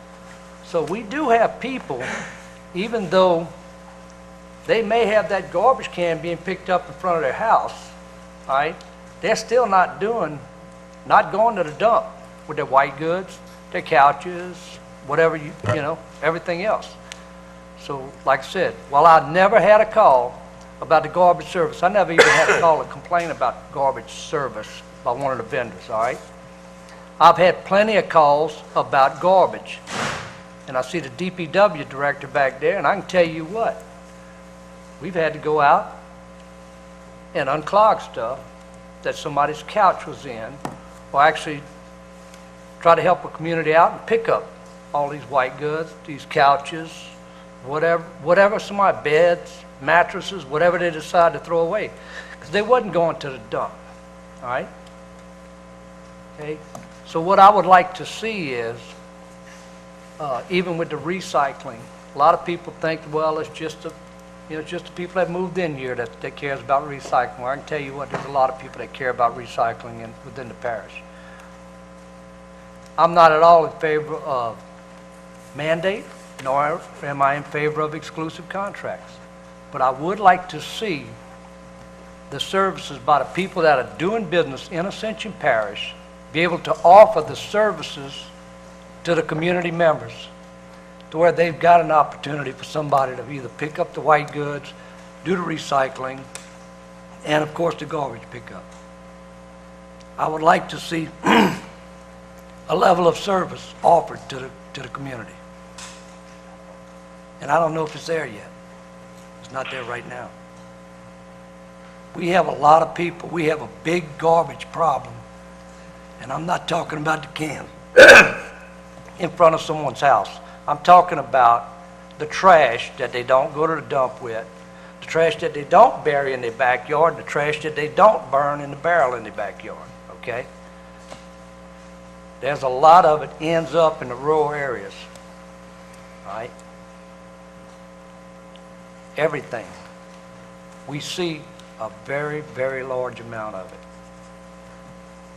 And I'm going to tell you right now, your parish government and the different departments, whether it be drainage, DPW, whatever, they picked up a lot of stuff, okay? They don't have a routine pickup going around picking it up, but they picked up a lot of stuff over the years. I would like to see all those services being offered to where nobody has an excuse or a reason to go dump the refrigerator on a back road, okay? Or their couch or whatever. All right? So, I got my question is back to the original motion, is looking at seeing if we get an RFQ for these services, if you're going to do business in Ascension Parish, you offer these services. I know the competition will keep everybody square. I just don't think it can be done in a short time frame, because there's going to be a lot of shuffling on it. So, Mr. Shakespeare, what was that original time frame on this motion? My proposal was allow administration an equitable time. Don't limit them on a time frame so they can make sure and do their due diligence. How long it's going to take, we don't know. Right. So let them do their job, and then they're going to come back to us with their information, whether it's 2 months or 3 months or 6 months. Let them do their job and then come back to us, and then there should be an implementation time period after that, which would have, they would ask all the vendors, then how long would it take you to gear up? From there, they can recommend to us a time period to implement it. But that being made when they come back to us, whatever they find. Right. Whether we're in favor of it. Right. At that time. Right. We have 2 times that this is going to come back to us for approval. Because I'm not in favor This is of the first mandating step. a time frame now, or mandating that we go forward with the full contract of any type.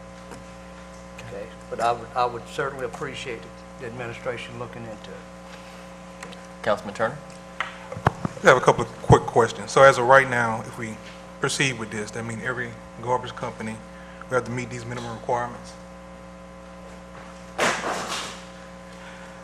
And so Yes, the proposal, they would have to meet the minimum requirements set down So my question after that is... to do business here. Companies that's been here doing business already, is there any way they could be grandfathered in that if they don't want to provide those extra services, that they can still service their current customers that they have now? Because me personally, I don't use bulky waste, white goods. I'm going to be paying for something that I don't use.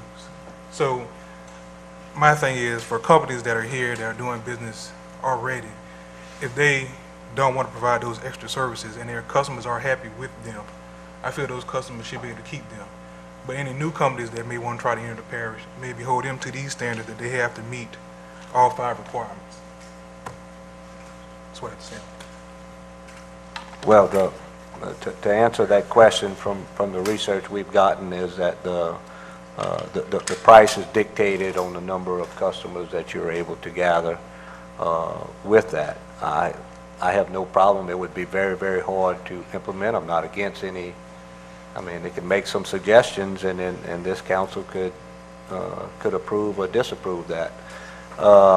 You're getting into the thing again where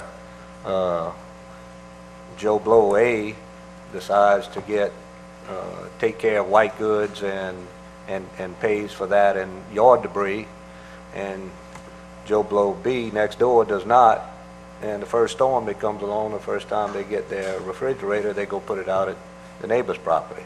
So how do you regulate that? And then when you cut it down to a certain amount, then the cost becomes prohibitive. So in order to keep costs down, in order to keep its number of residences and services provided keeps the cost, just like anything else. So the information that we've looked at from different parishes says that if you provide equal services and anything else, anybody else that has a proposal that has been verified that works somewhere, we haven't got any of that in.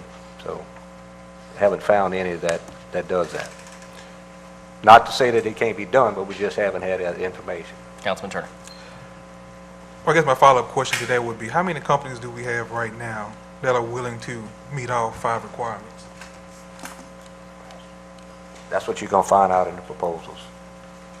'Cause I would think if you have more than 2 or 3 companies that's willing to meet all 5 requirements, that should be enough to meet the non-exclusive contract, and it shouldn't hold any other company that's here already that's not trying to do the extra services. It should still be allowed to operate. If you already have, you're going to have, 2 or 3 proposals from companies that's willing to do all the requirements. So I guess that goes back to saying, I would like to see that the companies that's here already, especially the local ones that's doing business, to be maybe grandfathered in.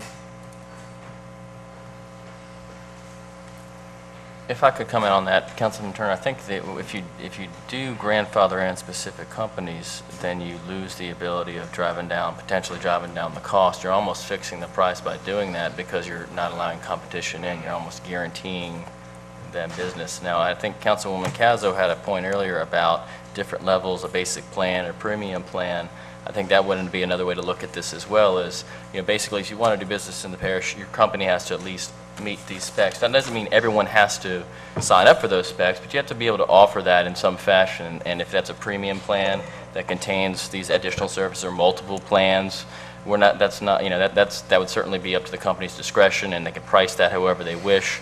If there's just a basic only plan that is status quo, that would certainly be something that could be, that would continue as is. So what I'm looking at right now, would that be the basic plan, is what you're telling me?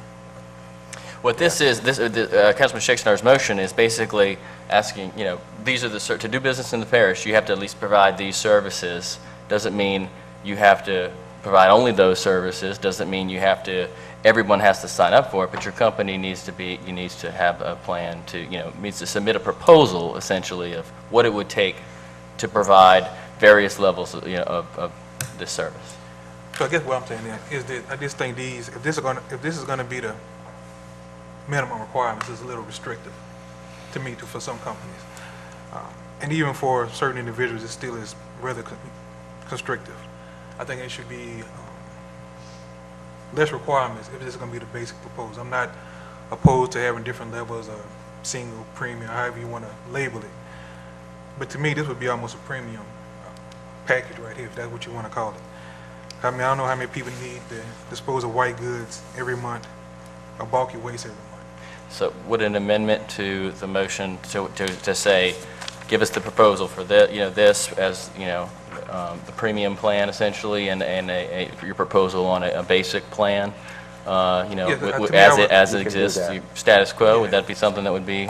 Or either just add the recycling to it, to the twice a week in recycling. To me, that would be a good starting point, and then go from there. Okay. Do you want to offer that in the form I'd like to offer that in the form of official amended motion? Okay. Yes. And can you restate that again? To have the basic, the minimum requirements be standard garbage collection twice per week and recycling once per week. In addition to the current proposal, getting a proposal on this as well? Correct. These specs, okay. We got I have a two motion by plans. Councilman Turner. Do I have a second? Second. Second by Councilman Joseph. Any other discussion? Councilman, Let's go on discussion. Councilman Dempsey Lambert, and then Councilman Johnson. Yes, and just to let everyone, we're not here to put anyone out of business. Cajun Recyclers, have we made contact with Cajun Recyclers? Anyone, will they provide a service in the parish here? I know they pick up in my district and do a very good job, so I know we've been studying on garbage and other things here, but we have recycling here in the parish. You know, I think that most probably what Mr. Travis is talking about, a basic and a premium would most probably work best, and give the providers out here and the homeowners, let them work it out, let them look at this, and they can pick out the best plan they want, and we'll work on the other things. Thank you. Councilman Johnson? Question for Councilman Shakespeare. With what I'm seeing here in front of me, the proposals, you stated in your motion like bulky waste of once a month, but they have in the proposal once per week or once a month. Are we going to bid it out to where we do both of those? We're going to get information back on both of those services, whether it's once a week or once a month? Okay. Because if not, there was another one in there with the white goods that was said once a week, and I'm kind of along the lines with Councilman Turner there. I believe once a month would be plenty, but if we get prices for both of those, I think that would be a better option. For Councilman Joseph, I know we were talking about the hazardous materials collection stuff and dealing with that. I know currently right now, we're doing once a year that we have a hazardous materials collection day, and hopefully what folks do is collect that stuff, and when we have those type of days, they bring those goods to Lamar-Dixon, where we hold that at and dispose of those properly, and we're not just burning them or burying them or doing whatever. But that lends to part of what, to me, is at the heart of this issue, and Councilman Kluwat stated it very well, that you don't have to ride very far around the parish to see garbage dumped on the side of the road, and whether it's in anybody's district or in somebody's backyard or front yard or what have you, that's ultimately what we want to try to minimize or hopefully stop altogether. I'm not naive enough to believe that we will, but hopefully we can minimize that, or at least put a good dent in it, hopefully stop it. And that's what I'm seeing here. Going forward with getting these proposals back, I don't see anything wrong with getting these proposals and trying to find out where we are, or if we can do something better for the citizens of the parish. This is not locking us into saying we're definitely going to do it. It's just getting proposals back. There is one thing that I would like to find out. Mr. Pierce, you said earlier that with the CPI that sometimes it does go negative. So does that mean that the price will drop for that year? If we set that the CPI as an index and it goes up a certain amount one year, the next year it drops, does that mean that the consumers will see a reduction in cost? Yes. Okay. I would propose that we put a cap of somewhere about 3.5% to 4% on an annual CPI index added into this, to where no matter what happens, it can't go above that either 3.5% or 4%, whatever that is. If it goes up 7, it's the max they can get would be 4%. And I don't know if we need to put that in the form of motion or add that in there, but if that's the case, I would make that motion. Just need to go negotiate that. Okay. The other thing, and I don't know if President Martinez or Mr. Pierce wants to answer this question. I know it was stated earlier that the parish could provide the services for picking up white goods and all this other stuff. I don't know that I've seen it in the budget that we've got monies to pay for that, as well as the equipment to do that. Okay. So either way it goes, if the parish was to pick this up and start providing that service, we're going to have to find some means of paying for it anyway. Okay. So, with that being said, it's one of the things that I've seen throughout this, and I've got a dynamic district to where I've got people who've been here for 50, 60, 70 years, their whole lives, and I've got people that have another end of my district that is a lot of newer people that have moved into the parish in the last 10, 15 years. And like Councilman Kluwat, I don't get a lot of calls and complaints on the garbage services, but I do have a lot of calls and people that are dealing with the issues of garbage on the side of the road, or people dumping and so forth and so on. This going out and getting this is not something that I think is a bad thing. I think we can make a more informed decision with this information as to whether or not we need to get into doing this type of business or not. and go from there. If it comes back to where the prices that we get back aren't going to lower the cost substantially for the residents of the parish, then status quo, nothing's lost. There again, on the other end of it is when you do negotiate or enter into these contracts, that's where your competition is.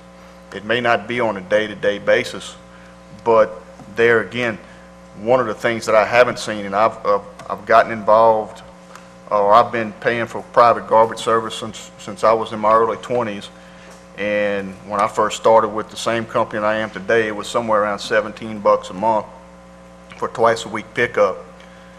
I'm now paying $27, $28 a month for once a week pickup with a can that's provided to me. So things have changed, the prices have gone up. That's going to continue to happen. And I've heard the frustration that other communities have had when the governmental body's gone out there and said, we're going to do trash pickup for $20 a month, and they act like that's going to be it for eternity. It's not realistic, and that can't happen. And I won't support going out there and trying to do something along those lines because it's going to be misleading the public. Because sooner or later, the cost of those goods and services, whether it's garbage or anything else, is going to go up. So as far as the other services that we're looking at here, at any point in time, the services, the providers that are here could have started doing this, and they haven't. And so if this is a kick to get them moving towards providing these services, I don't mind providing that, to get them to start providing the services that people in the parish want. Whether they do it on their own or whether we do it through some kind of contract, I'm okay with either way. I fully understand it's going to cost for those services, and so we'll see what this RFP comes back and shows us. But as far as getting these services and providing the different bulky waste pickup or the white good pickup or even the recycling, I look forward to seeing what kind of information we get back on it. Mr. Chairman. Councilman Satterley. Thank you. I want to clear up 2 points from when I spoke. It's been suggested that, I don't know if it was directed toward me or the citizens or both that spoke here tonight, that there's an idea that this proposal in any way is really trying to create a monopoly. I don't believe anyone said that. I know I didn't, and if it was construed that way, let me set the record straight. What I said was, and I think what I heard from the citizen, is the potential to do so, create at least a monopoly or even a duopoly, whatever, is real. Why? I think as Mr. Hidalgo said, if the little guy can't compete and he has to go, and I have empathy as a result of this, because he can't put the lowest prices out there. I have empathy as a result for what Mr. Turner had to say. That's reality. And let's face it, as Councilman Schexnayder said, and I'll try to use his exact words because I was able to capture that. I believe he said that prices are dictated, and I think he meant the lowest, by the number of customers that a garbage collection service can acquire. So let's think about that for a minute. If you have to have a lot of customers to give this great price, they have to come at the expense of something. What do they come at whose expense? The people who can't compete. Ladies and gentlemen, we all know this from grade school. I'm not just trying to be, just against it. I'm just saying we better be really careful here that we don't drive the little guy and the other competition away, so that if, as Councilman Johnson just spoke, if things don't go right, because the reality is prices are going to go up, what's going to be our backup position? You're not going to just create people once they sell their trucks off and they leave and they go elsewhere or whatever. Okay? Thank you, Mr. Chairman. Okay. Is there any other discussion? Okay, hearing none, we have an amended motion on the floor and a second. Any objection to the amended motion? Yes. Objection by Councilman Lawson? Okay, we'll go ahead and take a roll call then. Madam Secretary? Yeah, Roll call, I'm sorry, Councilman Schexnayder? read the motion again. Yeah, let's Okay. have the motion reread. The amended motion, which was Councilman Turner's addition to the specs provided by Councilman Schexnayder, was the addition of a basic plan and a premium plan, a basic including twice a week garbage pickup and a once a week recycling? Yes. Okay, to get that priced as well in the RFP. And And just for clarification on legal, we cannot exclude anyone from entering into that. I know we can't just say local provider automatically gets that. No, you can't do That legally, you can't do that. Okay, but we can do that as an option for them to be able to compete. And Okay. Mr. Chairman, question on the motion before you have the roll call? Sure. Thank you. Is the motion contain the word non-exclusive or exclusive in terms of whatever franchises are sought by the RFPs? I have non-exclusive. So it's going to be non-exclusive? Non-exclusive. Okay, so is that word in the motion? Yes, Or it's just it is. understood to be in the motion? It's in the original motion. We'll take a roll call, Madam Secretary. Real I'm quick, sorry, Councilman Before we Kluwer. take that roll call, I just want to clarify the fact that what we're looking at here is just authorizing the administration to go forward and see what kind of prices they get and what kind of answers they get back to this. There's no time frame on it. There's no RFQ. There's no contract that's going to be negotiated by that. It'll come back to us, and we'll take a look and see what they brought us. All right? Okay. Thank you. Roll call, Madam Secretary. Councilwoman Kazo. Yes. Councilman Kluwat. Yes. Councilman Johnson. Yes. Councilman Joseph. Yes. Councilman Dempsey Lambert. Yes. Councilman Melanson. No. Councilman Satterly. No. Councilman Shake Snyder. Yes. Councilman Turner. Yes. All right, the amended motion passes. Item number 9-1, I have a speaker, Ms. Catherine Gupple. This is the Fire District Number 1 tax proposal for the 15 mil property tax. Good evening again, I'm Catherine Gupple. This item was on your last agenda and Chairman Lohr pulled it. Why? The excuse, the resolution was not ready in time to be on the November ballot. The Fire District had the resolution ready and passed it at their February meeting. Who's dragging their feet? This new tax is planned for the December 1st ballot during a low voter turnout, which historically allows those supporting the tax to get their vote out and pass the tax. This is Washington politics in Ascension Parish. You did, however, place a 1/2 cent sales tax on the November ballot at your last meeting 2 weeks ago. The details unknown, no timelines or priority listing, projects or cost analysis. Your plan to get the money and then decide how you'll spend it. We'll find out what's in store later, just like Obamacare. More lies and deception and more Washington politics in Ascension Parish. This proposed 10-year property tax does have more detail. If you live in East Ascension outside Gonzales city limits and are not in the Prairieville Fire District, you will pay the tax. What will you pay? 15 mills with a parcel fee, $262.50 plus $32 a year for a $250,000 home, according to the numbers provided by the fire district. What will people get? Paid firefighters, 39 of them, at a $55,000 a year salary. Will the new fire chief, technician, office, and training personnel receive benefits and a retirement package? No doubt. More bloated bureaucracy and more Washington politics in Ascension Parish. Will there be any reduction in ratings to reduce insurance costs for homeowners?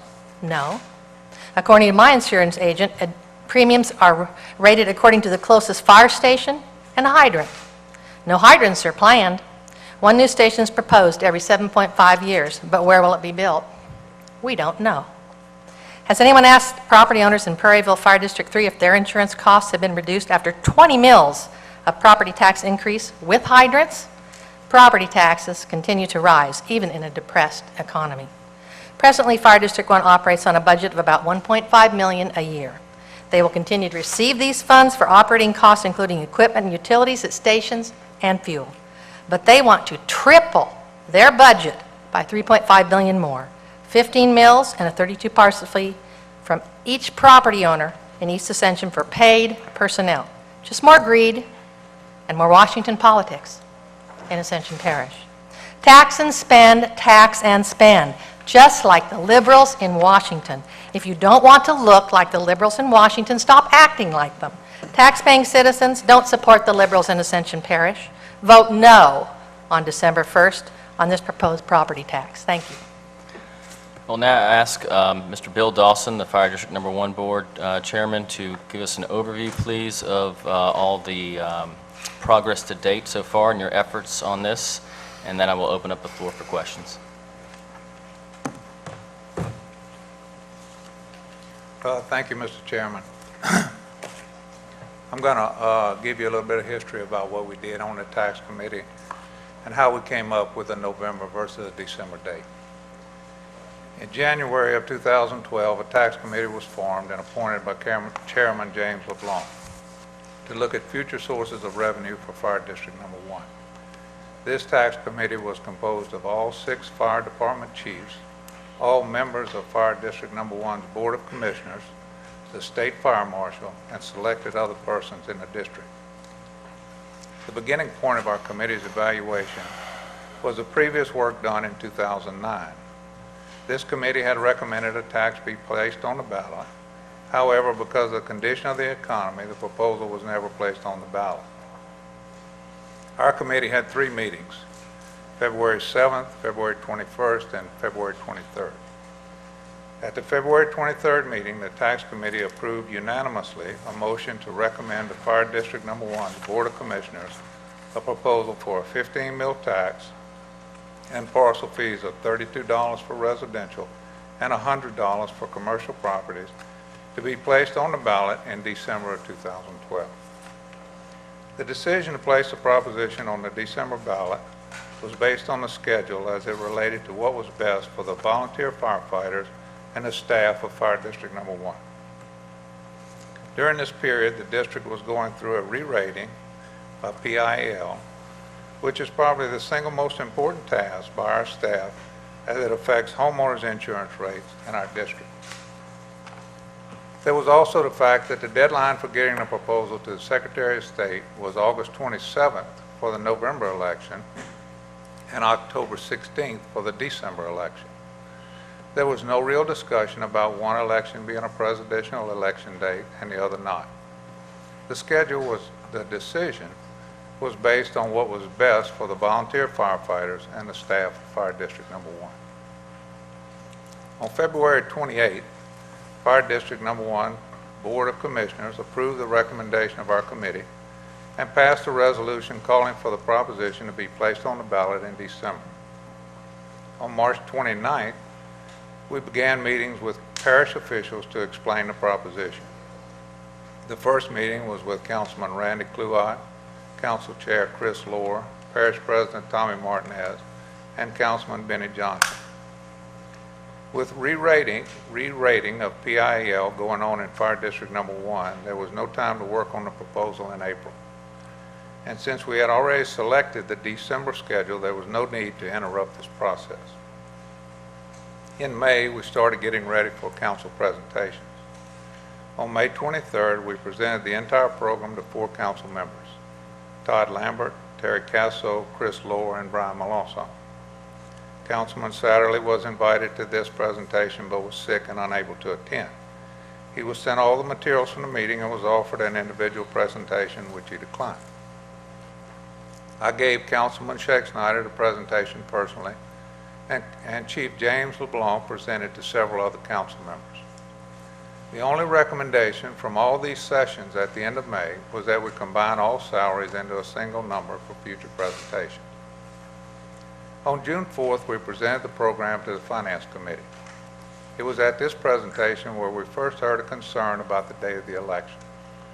Our response at that time was the same as it is today, that our priority for scheduling the election was the volunteer firefighters and the staff at Fire District Number 1. After the proposal was approved by the Finance Committee, we started to work with Mr. Malcolm Dugas on the authorizing resolution. There were 2 questions during this process which I had to relay to the chairman, Mr. James LeBlanc, and he had to poll his board. The first question was what term did we want the proposed tax to be, and the second question if we wanted 1 ballot question or 2 ballot questions, or in other words, to combine the millage and the parcel fees. It took a few weeks to obtain the answers and get them back to Mr. Dugas. Mr. Dugas told us during this process that the authorizing resolution would not be ready for the council until the July 19th meeting. And as I understand tonight, the resolution is still not ready for the council's consideration. As the Secretary of State responded to Mr. Dugas' Last question on Tuesday, July the 3rd.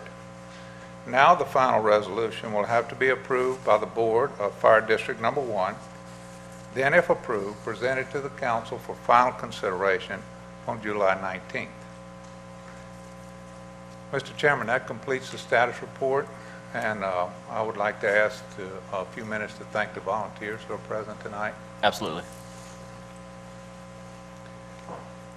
In 2011, the volunteer firemen from Fire District Number 1 responded to 1,777 calls for help from our community, about 5 calls per day.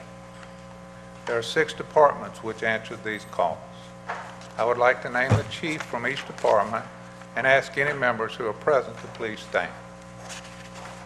Santa Maria Volunteer Fire Department, Chief James LeBlanc. Sorrento Volunteer Fire Department, Chief Jerry Taylor. 5th Ward Volunteer Fire Department, Chief Peter Roblin. Galvez Lake Volunteer Fire Department, Chief Wayne Hill. 7th District Volunteer Fire Department, Chief Ricky Moran Jr. And Gosmer Volunteer Fire Department, Chief Nat Stevens. These are among the men and women who got up from the dinner table, left their work, left their families, and got up from bed to answer the 5 calls per day for help from our community. On February 23rd, and again on February 28th, the volunteers asked for our help in answering these calls.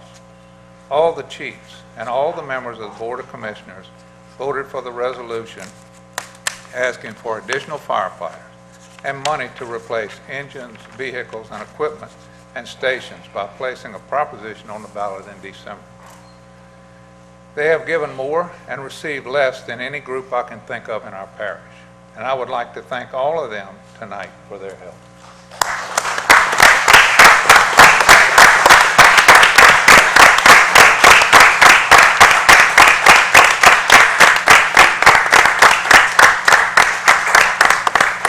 And I'll be glad to answer any questions.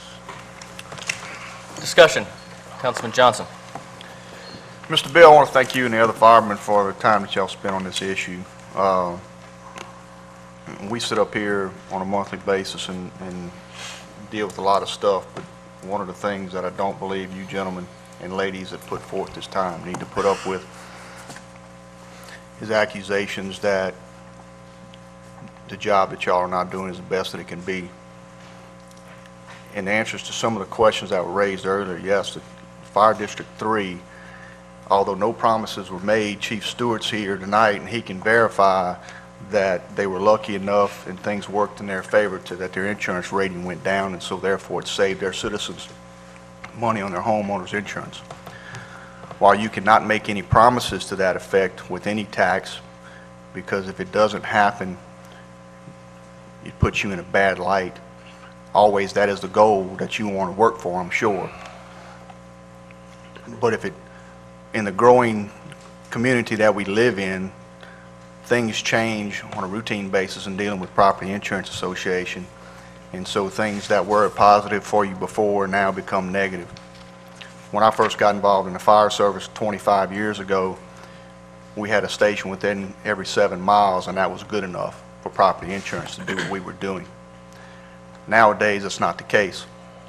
They've come along in several areas doing the property ratings and basically drive through an area and point to a spot on the map and then draw a 1.5 mile circle around that, and if 20% of that area is developed, you are required to put a fire station there. That wasn't the case 15, 20 years ago. So it is a moving target that as things go through, and the fire marshal's here tonight, he can verify a lot of what I'm saying as well. One of the other things that is going on at Ascension Parish is no different from any other community in the state, is that you're responding to more calls with fewer people, putting a burden on the few volunteers that you do have, who, by the way, most of all have full-time jobs as well as families that they're leaving to get training and so forth and so on. I had an instructor years ago tell me the only difference between a municipal fire department that's paid and a volunteer fire department is that exactly it. They're both professional if they choose to act that way. The difference is one volunteers, the other one gets paid for it. And I know a lot of those guys that are out there put forth several hundred hours, if not thousands of hours of training within a short period of time to become as professional as they can to save themselves as well as us as individual citizens. So you mentioned that y'all responded to 1,000+ calls last year.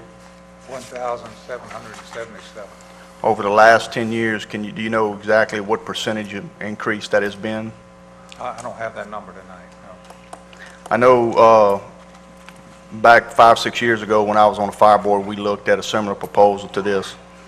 And we looked at it from a standpoint of view of what would it take to go from where we were then with an all-volunteer force to what we would call a combination force with a majority of paid people, and not going by optimum numbers, which would be 5 men on an engine company, but going with 3, as well as because we do not have a water system throughout the parish yet. So therefore, manning our tank trucks and other equipment that we would have to man, it would cost us about $80 million a year in salaries alone. 15 mills of property tax is going to garner you what a year? 3.5 million. 3.5 million, nowhere near that 80. And yes, the firemen, if they are full-time, deserve benefits.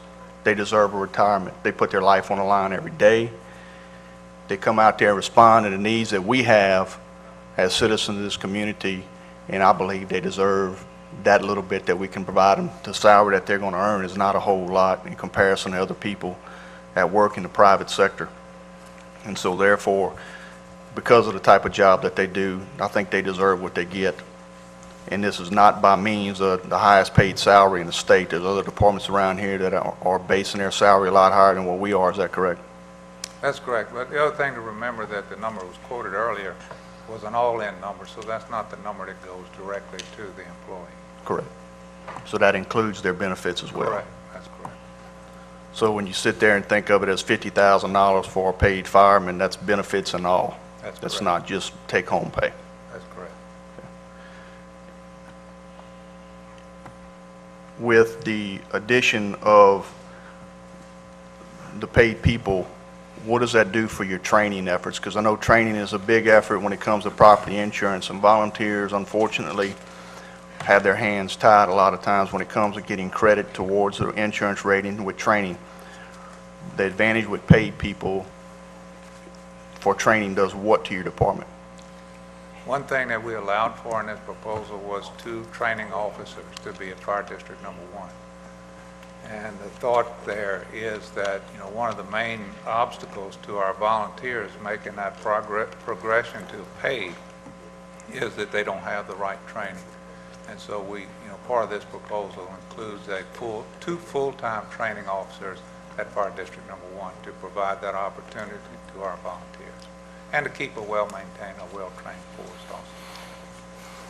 Typically, and maybe the fire marshal can answer this question, as far as the number of hours on a daily basis that a paid fireman gets in comparison to a volunteer, where you may get 4 or 5 hours a month to about 4 or 5 hours a day, typically is what a lot of municipal or paid departments are getting, full-time departments are getting per person. And when that comes to the rating, that's a huge benefit to the citizens by having those numbers there, as well as a lot of other maintenance and issues that are needed to be taking place within the rating schedule. Is that correct? That's correct. Now, Mr. Browning might have to, you know, verify that. That's not my area.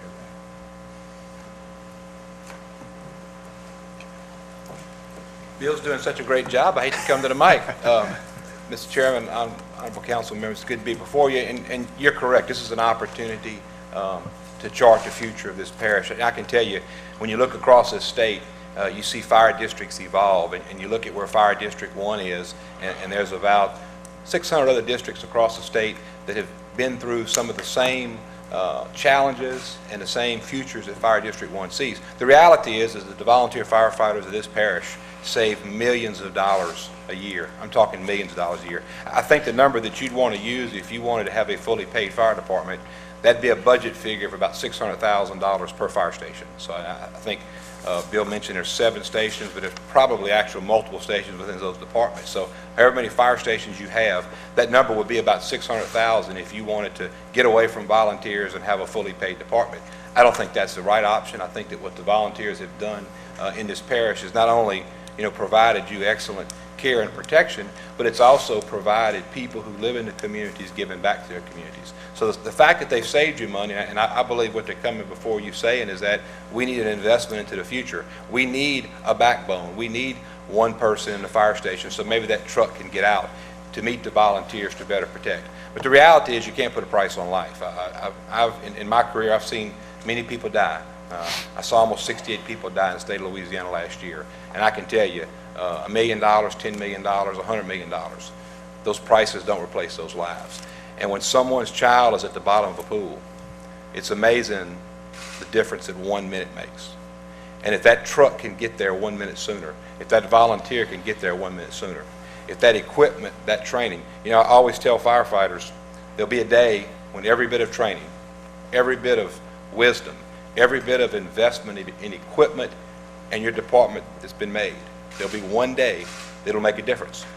And the result of that difference will be whether someone lives or whether someone dies.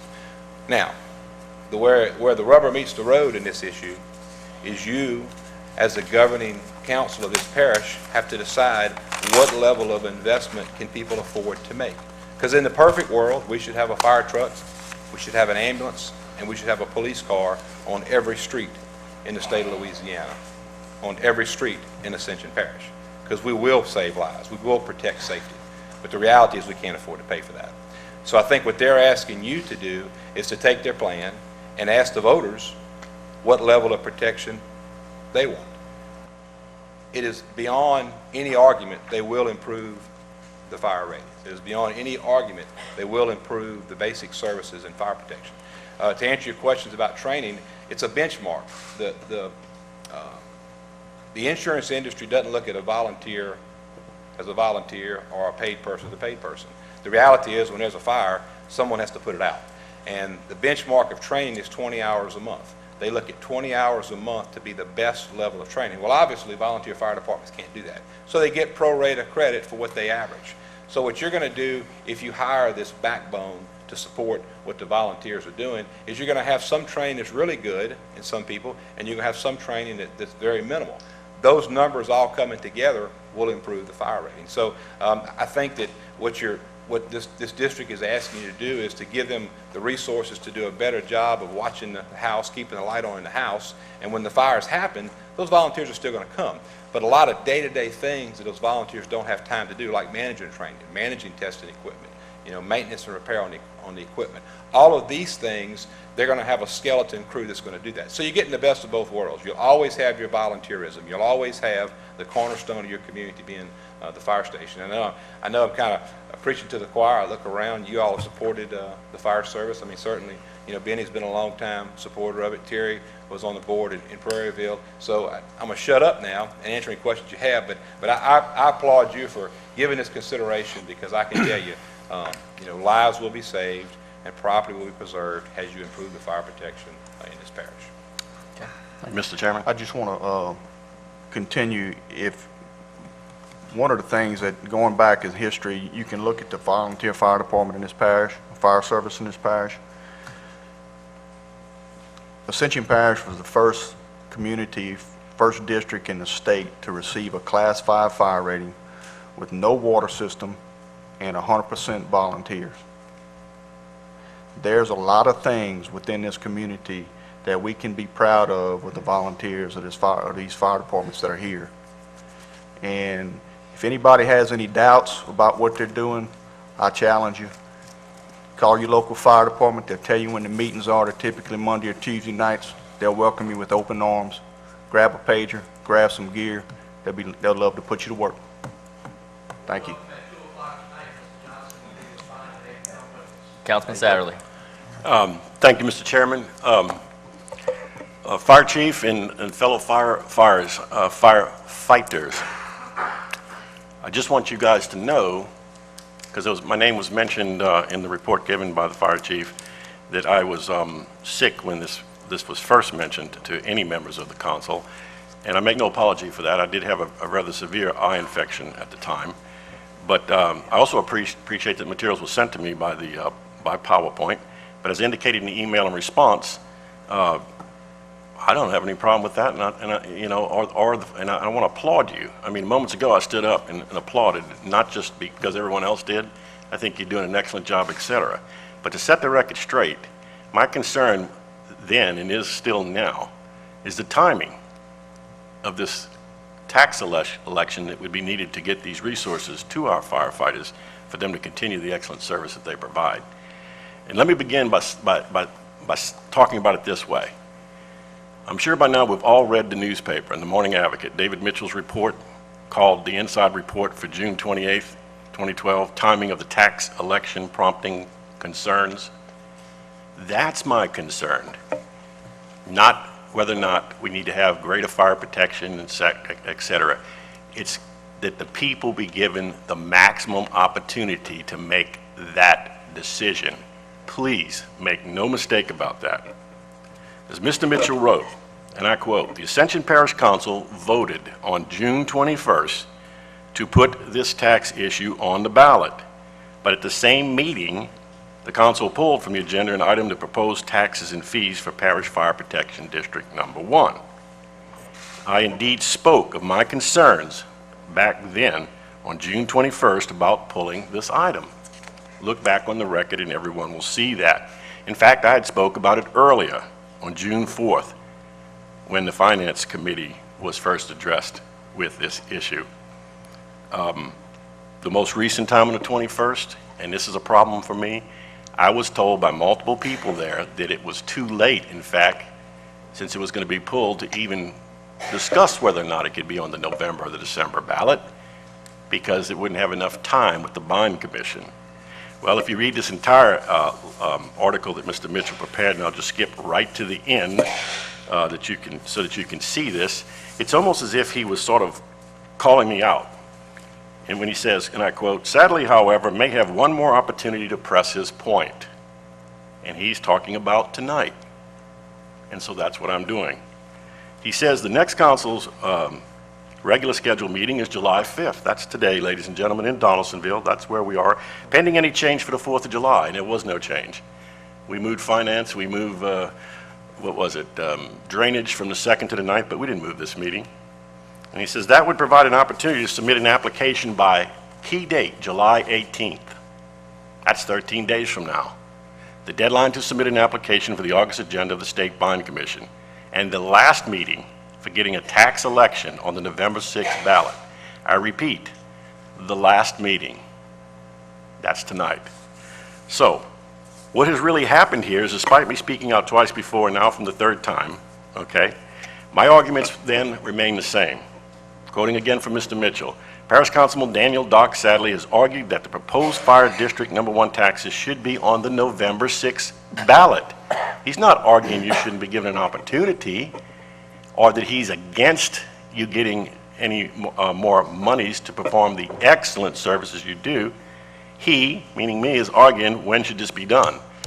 During a presidential election where there's an extremely high voter turnout expected, you bet. In fact, as I pointed out at the previous council meetings, full body committee meetings, we've all been mailed that there's going to be extra services put into effect to accommodate what is expected to be a very high voter turnout. I also said that I would rather see the tax not get on to the potentially lower December 8th voter turnout ballot. And this is out of Mr. Mitchell's article again, because of my concern, he says, about the low turnout for the fire tax election last year that occurred in my own district.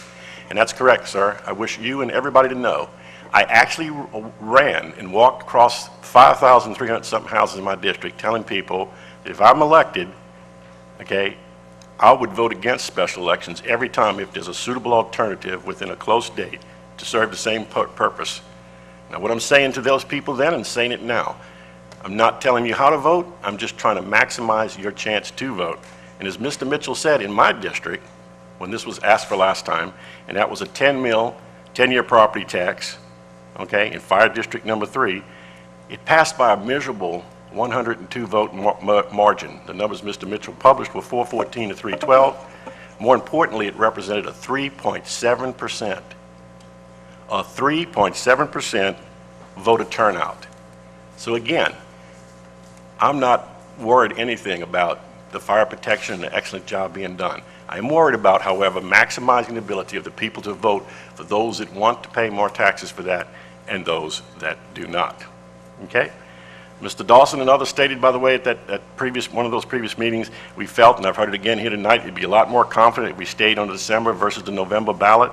Well, today I asked Ms. Gaultier to send me the resolution in my own district from the packets that were in the councilman's possession back on December 2nd, actually, 2010. And I see a page-and-a-half resolution. I went over it with a fine-tooth comb before coming here this evening. And I want everybody to know my observations are as follows. This boilerplate agreement, which we keep saying can't be ready in time, again, I'm just an old retired chicken professor. I could modify this thing in 10 minutes and make it useful for Fire District 1. How? In the opening preamble, we changed District 3 to District 1. We changed April 2nd, 2011 to the new date, November 6th or December, whatever it's going to be. We changed 10 mills to 15 mills. Several spots we changed the date 2011 to 2012, so forth and so on. And without boring you, it's a page and a half again. It even says on the second page, the remainder of this page is intentionally left blank because it's a very short resolution. This 1.5 page scant document, 1.5 pages, okay, this boilerplate I'm talking about, literally has 13 strike-throughs of 3 words or less. And of those 13 strike-throughs, 5 of them are a little more than date changes, indicative of when the election is to be held. Okay? 3 times it's mentioned in the page and a half. You'd have to change the 10 to 15 mills to accommodate from one district to another. And while we're on district, twice you'd have to change Fire District 3 to 2, and 3 times 2011 to 2012. So again, my concern has been and continues to be not with, and I see we're discussing that tonight. That's not why I, and I believe Councilman Lawson, if you allow me, wrote our chairman a letter and said, let's at least put this on the ballot, even though I was told it was too late. Which, by the way, as it works out, must be a lie if David Mitchell is correct by saying that we still had time had we had the resolution tonight, and it's still not in our packet. Okay? We could have discussed it tonight and said, okay, somebody makes a motion, let's leave it like you guys originally wanted it, way back as you said in your report in February 28th, I believe is the date you gave, in December. But someone else could challenge and say, hey, let's maximize the turnout, save the parish a few bucks, let's go ahead and do it in November. And that could be voted up or voted down. But I honestly believe, sir, and ladies and gentlemen, and my fellow councilmen and council lady, I was elected, okay, not to make the decision on whether or not we should increase the taxes or not. That's a private thing that'll happen between me, behind the curtains like everyone else, but to be sure that the maximum number of people can vote. And I think it's just unfortunate now that we're the 3rd, 4th, 5th time, whatever we are, if you count all the dates, forward, and we cannot, going back, you said to January, same thing as last year, the time frame was even shorter for us to do it last time, have a page and a half resolution prepared for us to sit tonight and discuss and vote on and figure out what would be the best date for the people. And I thank everyone for continuing to listen to a man who's becoming increasingly more frustrated with what I believe is we can do better. Thank you. Councilwoman Cazzo. Mr. Dawson, did I understand you to say that the resolution was not ready, and were it ready? Because, I think because a question that was only answered on Tuesday the 3rd, and Mr. Dugas would have to rewrite the resolution, and then that has to go back to the fire board for its approval. Am I correct? That's correct. And that's why the resolution is not ready, because Mr. Dugas got the answer on July the 3rd. The fire board has to approve the resolution. He has it written. That's not the issue. He has that written, but he was waiting on a question about whether that could be placed as one ballot proposition rather than two. Got that answer on July 3rd. And now we have to call a meeting of the fire board, and they have to approve the resolution that he has specifically written, and then we bring that back to the council. Even if we, tonight, you said we want to move the election date to November, you can't do it because the fire district has not passed a resolution asking for a ballot, that a proposition be put on the ballot in November. I understand that it's a process. Okay, Councilman Kluwer. Hey, Bill, based on your committee, I appreciate the committee, but your committee was of a large number of folks that had to do with Fire District Number 1, all right? And from day one, when y'all finally came forward with what you wanted to do for your district to improve it, you guys made a decision on when you think you want to put this on the election, right? Because you have all your volunteers to deal with and everything, and you want to get your group together, make sure everything's good. Right. So, Well, I haven't seen this council tell the library when to put something on theirs, nor have I seen them tell the school board or the sheriff, any other entity within the parish. Your committee met for a long time. You know what you want to do. You got a time frame of what you want to do to it, and that's your request in December. I didn't go through all the details, but when the committee was first formed, I had a schedule for the March election, March 2013. I had a schedule for the December election, and I had a schedule for the November election. All of these are published election dates by the Secretary of State. We backed those. We knew what we had to do as far as educating the council or explaining to the council what needed to be done. We also knew that we were going through the re-rating of PIEL, and that the fire district staff was going to be generally unavailable. We also took into account that everyone working on this is a volunteer. And so, you know, we had to impose on somebody's time in order to make this work. So that was my priority, is what's the least imposition that we can make on these people that are already answering 5 calls a day in the parish? And I don't want to bring them out to a meeting unnecessarily. I'm good with it. Okay. Thank you. Councilman Lawson. Yeah, and I want to reiterate that I was not, I didn't ask for this to get put back on the agenda tonight to fight against the tax or have any problem with what our fire departments do. I'm prior military. I have a family full of police officers. I work in the fire protection industry. But I was elected to take care of the budget. And that's one thing that I was looking at on this, and not only for the November election where you're going to have a much higher turnout guaranteed, and you're going to give the people a lot better chance of the most people that this is going to affect making that decision. But also, the elections this year for December, the majority of Fire Protection District 1 is not going to have any election in December. So now this is going to be put on that December ballot. I think this is something we need to look at in the future when we're doing that, because you're talking about hundreds of thousands of dollars of additional cost of parish money that could be used in better ways to provide other services in the parish that's going to cost now to put this election on when we have one a month earlier.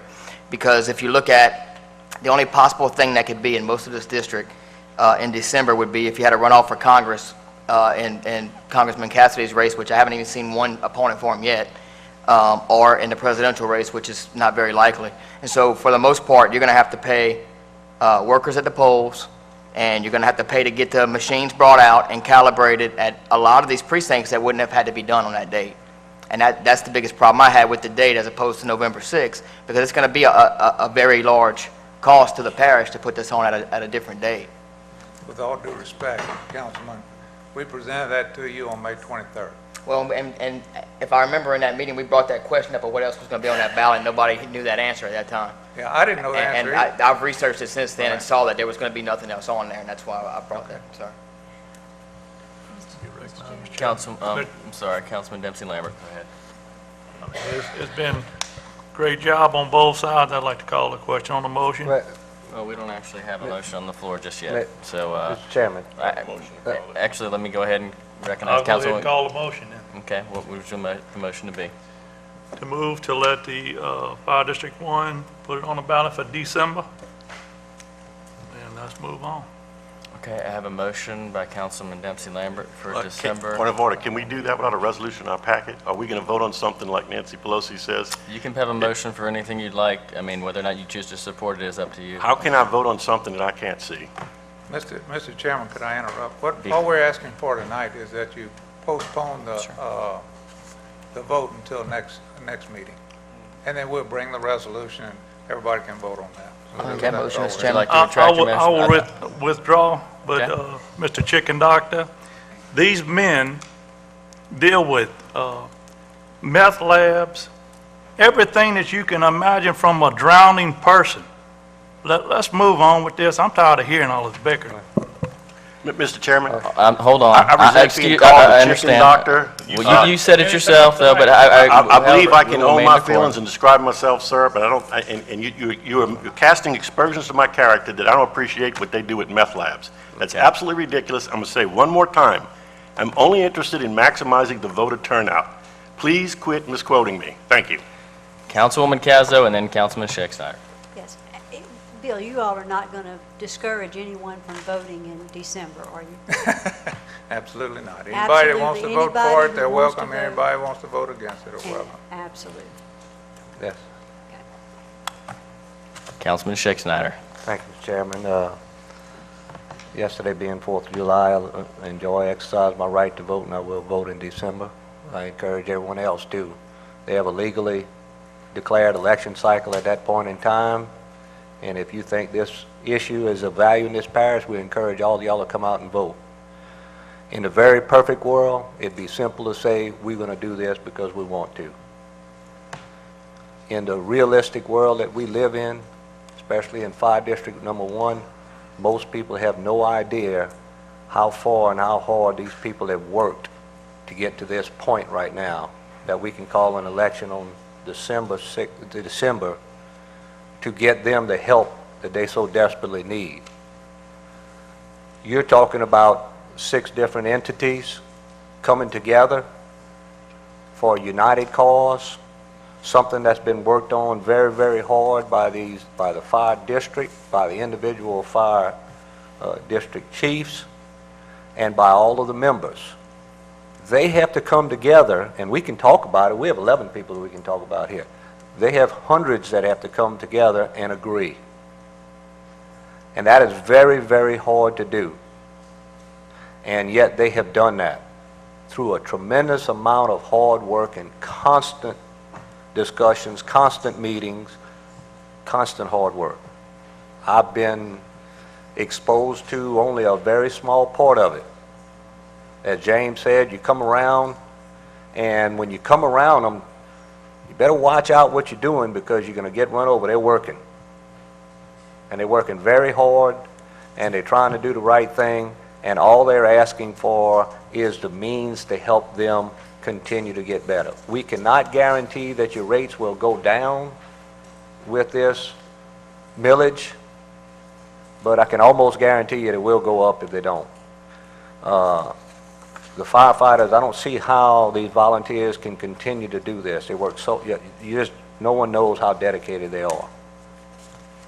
And all we're asking is to give them some assistance so that they can continue to volunteer and not do the menial tasks that they're forced to do today because they're only ones there.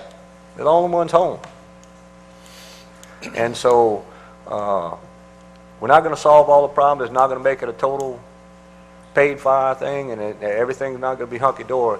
But I guarantee you, if you have a mom or dad that's sick or hurt or a child injured or a house on fire, you're going to be glad that there's somebody waiting at that fire station, jumping in there within seconds and having that fire engine or that ambulance coming to your house immediately, and the volunteers meet them there and join in on that fight. And that's what they plan on doing. They're also, one of the big things is that, they're looking forward to have a district fire chief that can speak for all of them. And they've been working very, very hard to do all these things. So I'm convinced after speaking with them and going through part of this process with them, they thought December 16th was something that, December was something that they could pretty much guarantee they can have everything done by then. They couldn't guarantee everybody was going to get on board before then. And so I'm ready to move forward. I'm support them 100%. Okay. Mr. Parish President, you had something? I just want to rise in support of the firemen here because, let me just say, I've had 3 occasions where I had to call the fire department in Santa Monica. They were there, 2 for fires, 1 for medical emergency, and couldn't be prouder. I was here, I was parish president when the rating got put to 5. At that time, I was very, very proud, and I'm still proud of them. And let me just say this, that I'm glad Ascension Parish is not like Washington politics, because at least the people here are going to get the vote. No matter what, it doesn't matter what date it is, at least they're going to have a vote and a say-so in what goes on. And we're not going to be getting these unfunded mandates that we continually get from Washington. The other thing is, if we want to change the dates of these off-year elections, that has to go through the legislature. You got to go through the governor's office. I suggest that, you know, if you want to change that, that's the way you need to go. But until then, this is a legal election. This is not an off-year election. This is during an election year. And I think that they did what they could do to get it ready for then. And I think if they could have got it ready in November, they would have. But again, I just want to say that I appreciate all that the fire departments do, and I will stand up and I will support their efforts. I want to recognize Mr. Malcolm Dugas first, our bond counsel. He's been raising his hand in the audience. Just as a point of information, I know there's some discussion as to the timing and if anything else is going to be on the December ballot, and they are road lighting district taxes that are coming up for renewal, and I've been requested that they be placed on the December ballot. And that encompasses, I think, District 5 and District 6, which is in the fire district. So it would not be the only thing on the ballot. And those, and I understand the way it works is depending upon how many different propositions and different issues on a ballot is prorated between the number of propositions and other issues on the ballot through the clerk of court's office. So that price and that cost would be spread out between the different issues on the ballot. Okay. Councilwoman Cazzo? Gentlemen, we have 2 of what I consider, among many other experts in this field, in this building. The State Fire Marshal has expressed his support of this. I would like to ask my favorite fire chief if he would take just a moment. I know he's totally unprepared, but if you would speak to this issue, Mark, what it has meant to the people of Fire District 3 to have the paid force as well as the volunteer force, and the resources that it, and what they've meant to us. I'd be happy to, Ms. Terry. Again, obviously, as we're in the same business, Fire District 3 supports Fire District 1 100% in this. As we saw years ago, as the growth came here, you know, 6, 7, 8 years ago, we were running in Prairieville, what is now Fire District 3, 500 to 700 calls a year, roughly, for service. Right now, this year, as of last week, we're at 900 and just a few shy of 1,000. Last couple of years, we've ran 1,700 plus calls, and that's only going to continue to increase for our area, for the city of Gonzales, for Fire District 1, for Donaldsonville. As long as people continue to move in, businesses grow, the call volume is only going to go up. Doesn't matter whether you're rich, poor, whether you live in a rich area or poor area, cover one or not, calls for service are only going to go up. The problem is as a volunteer, what we found in the Prairieville area is that when you go from 1 or 2 calls at night a week up to now, sometimes we have anywhere from 7 to 10 calls a night on many nights in the Prairieville area. A person has to get up and go to work, a regular job the next day, just can't do that. It becomes too taxing, and then what happens is the level of service starts to fall off, and the only way to counter that level of service as growth continues is to put full-time personnel on. Again, you know, volunteers that will stay and continue to respond and continue to help the community. It's in their blood, they're going to want to do it. But, you know, we were fortunate, we didn't make any promises in Fire District 3. We continue not to make promises, but to work as hard as we can to improve the service.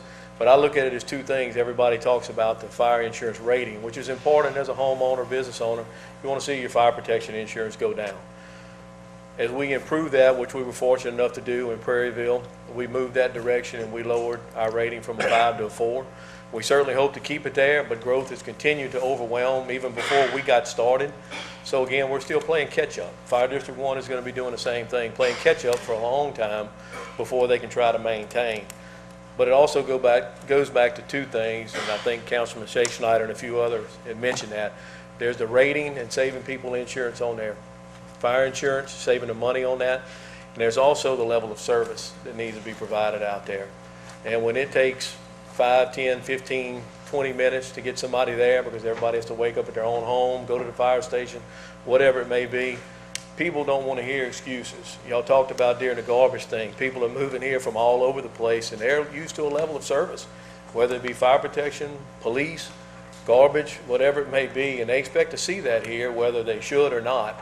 And our job is to provide that to them, and I think your job is to support us in doing that. And I can only thank y'all so much for the support y'all have given us, and I ask that you continue to, or will support Fire District 1, and instead of the semantics over when the election is, I just ask that you support them, because the only way for them to progress is going to be with your support. And again, you know, let the people talk, because people want better service from fire, police, and everything that's available to them out there. And most people are going to look at that and see that this could only help them.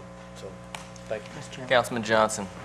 Yeah, Mr. Chairman, this is on our agenda as general business as a discussion item. I think we've kind of beat this to a dead horse. I'd like to make a motion that we postpone this item until we get the proposal in front of us to where we can make a legitimate decision as to the date to put this on. I have a motion and a second to postpone. Any discussion, any objection? One discussion, Mr. Chairman. Councilman Dempsey I'd Lamb. like to offer Ms. Sadlerly an apology. Public. Mr. Chairman, apology accepted. All right. Any objection to the motion? That motion passes. Mr. Dawson, rest of the fire board, please just stay in contact with us, and we will get this on there when you guys are ready. Item number 10 is Certificate of Substantial Completion for Fire Station 31 on Highway 929, Brian Bush Construction Incorporated, Chief Architect, and Prairieville Fire Chief, Mr. Mark Stewart. Can you give us kind of a very brief overview of this project? My name is Mike Buterla. I'm with Domain Design Architecture. I've worked with Chief Stewart on the renovations to the fire station on Highway 929.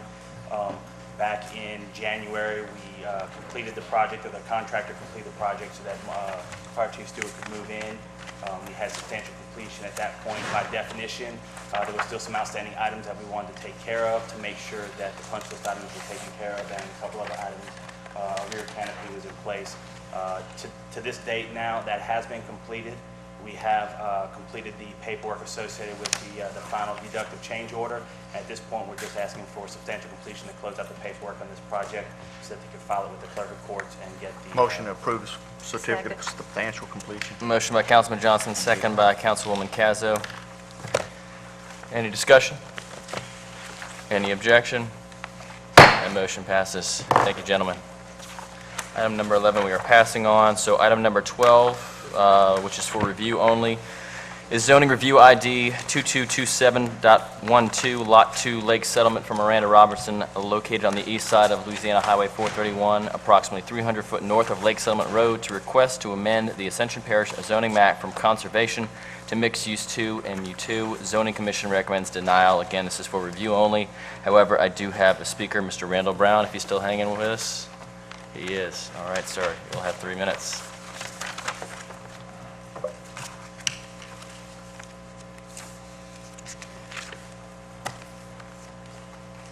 Good evening.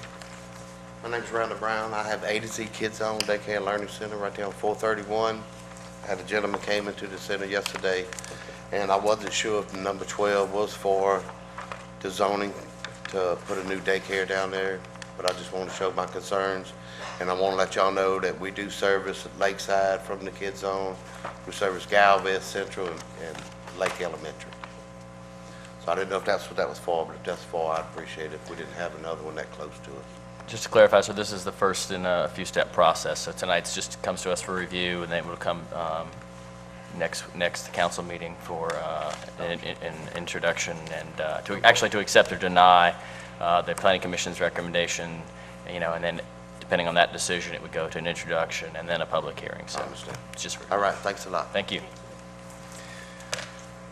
Okay, item number 13 is the zoning review ID 2230.12, lots 2-A, 3-B-1, and 1-B of Autumn View subdivision for Ascension Parish, located on the east side of Autumn View Drive, approximately 300 foot north of Highway 42, to request to amend the Ascension Parish zoning map from medium intensity residential, RM, to mixed use 2, MU2. The zoning commission recommends approval for review only.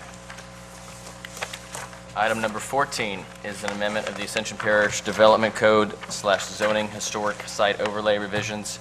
Zoning Commission recommends approval, again, review only. Item 15 is industrial zoning designations, revisions of the Parish Unified Land Development Code. Zoning Commission recommends approval for review only. Item number 15-1. Zoning overlay zones to revise language in the ordinance and to amend the Ascension Parish zoning map. And this item is, the Zoning Commission recommends approval, and this item is for review only as well.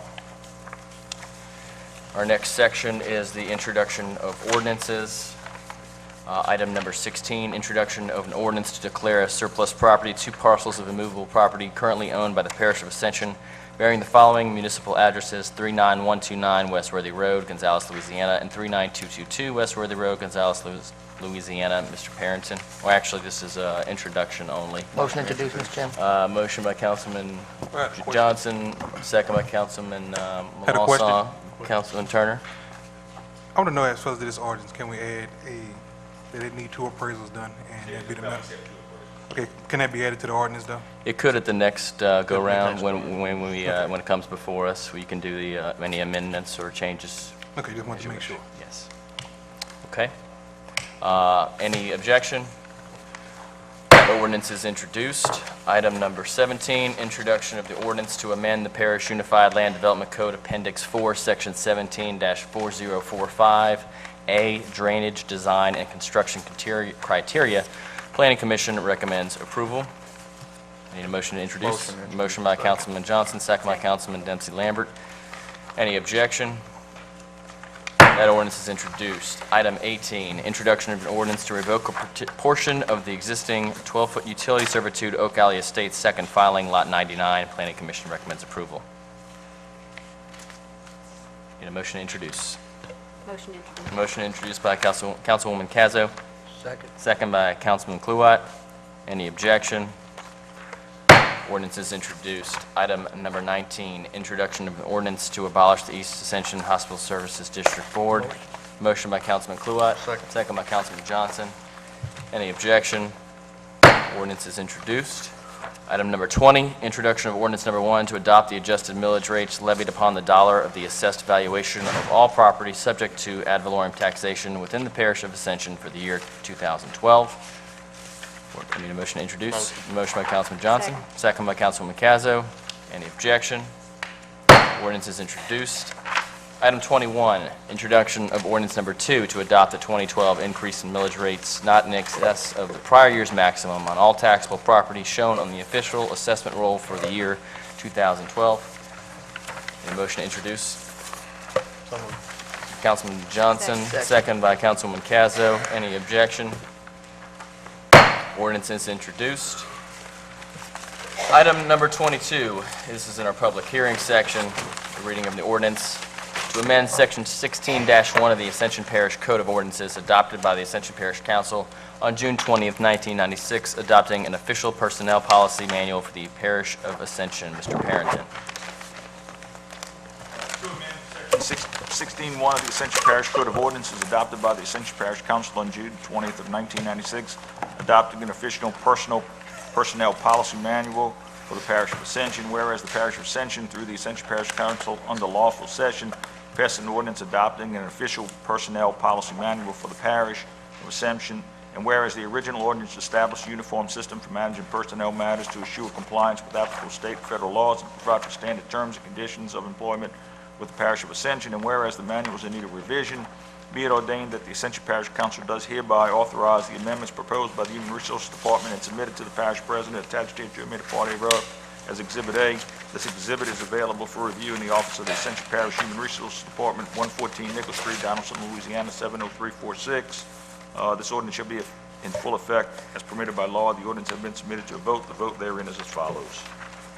Motion to open the public hearing. Motion up to open the public hearing by Councilman Johnson. Second. Second by Councilman Kluwat. Anyone wishing to speak, please come forward. Motion to close. Motion to close by Councilman Johnson. Second by Councilwoman Cazzo. Move the ordinance. Motion to move the ordinance by Councilman Johnson. Second. Second by Councilman Dempsey Lambert. Any discussion on the ordinance? Any objection? Ordinance is adopted. Motion to adjourn by Councilman In Kluwat. the absence of In the absence of Councilman Councilman Lambert. Lambert. Second by Councilman Johnson. We are adjourned.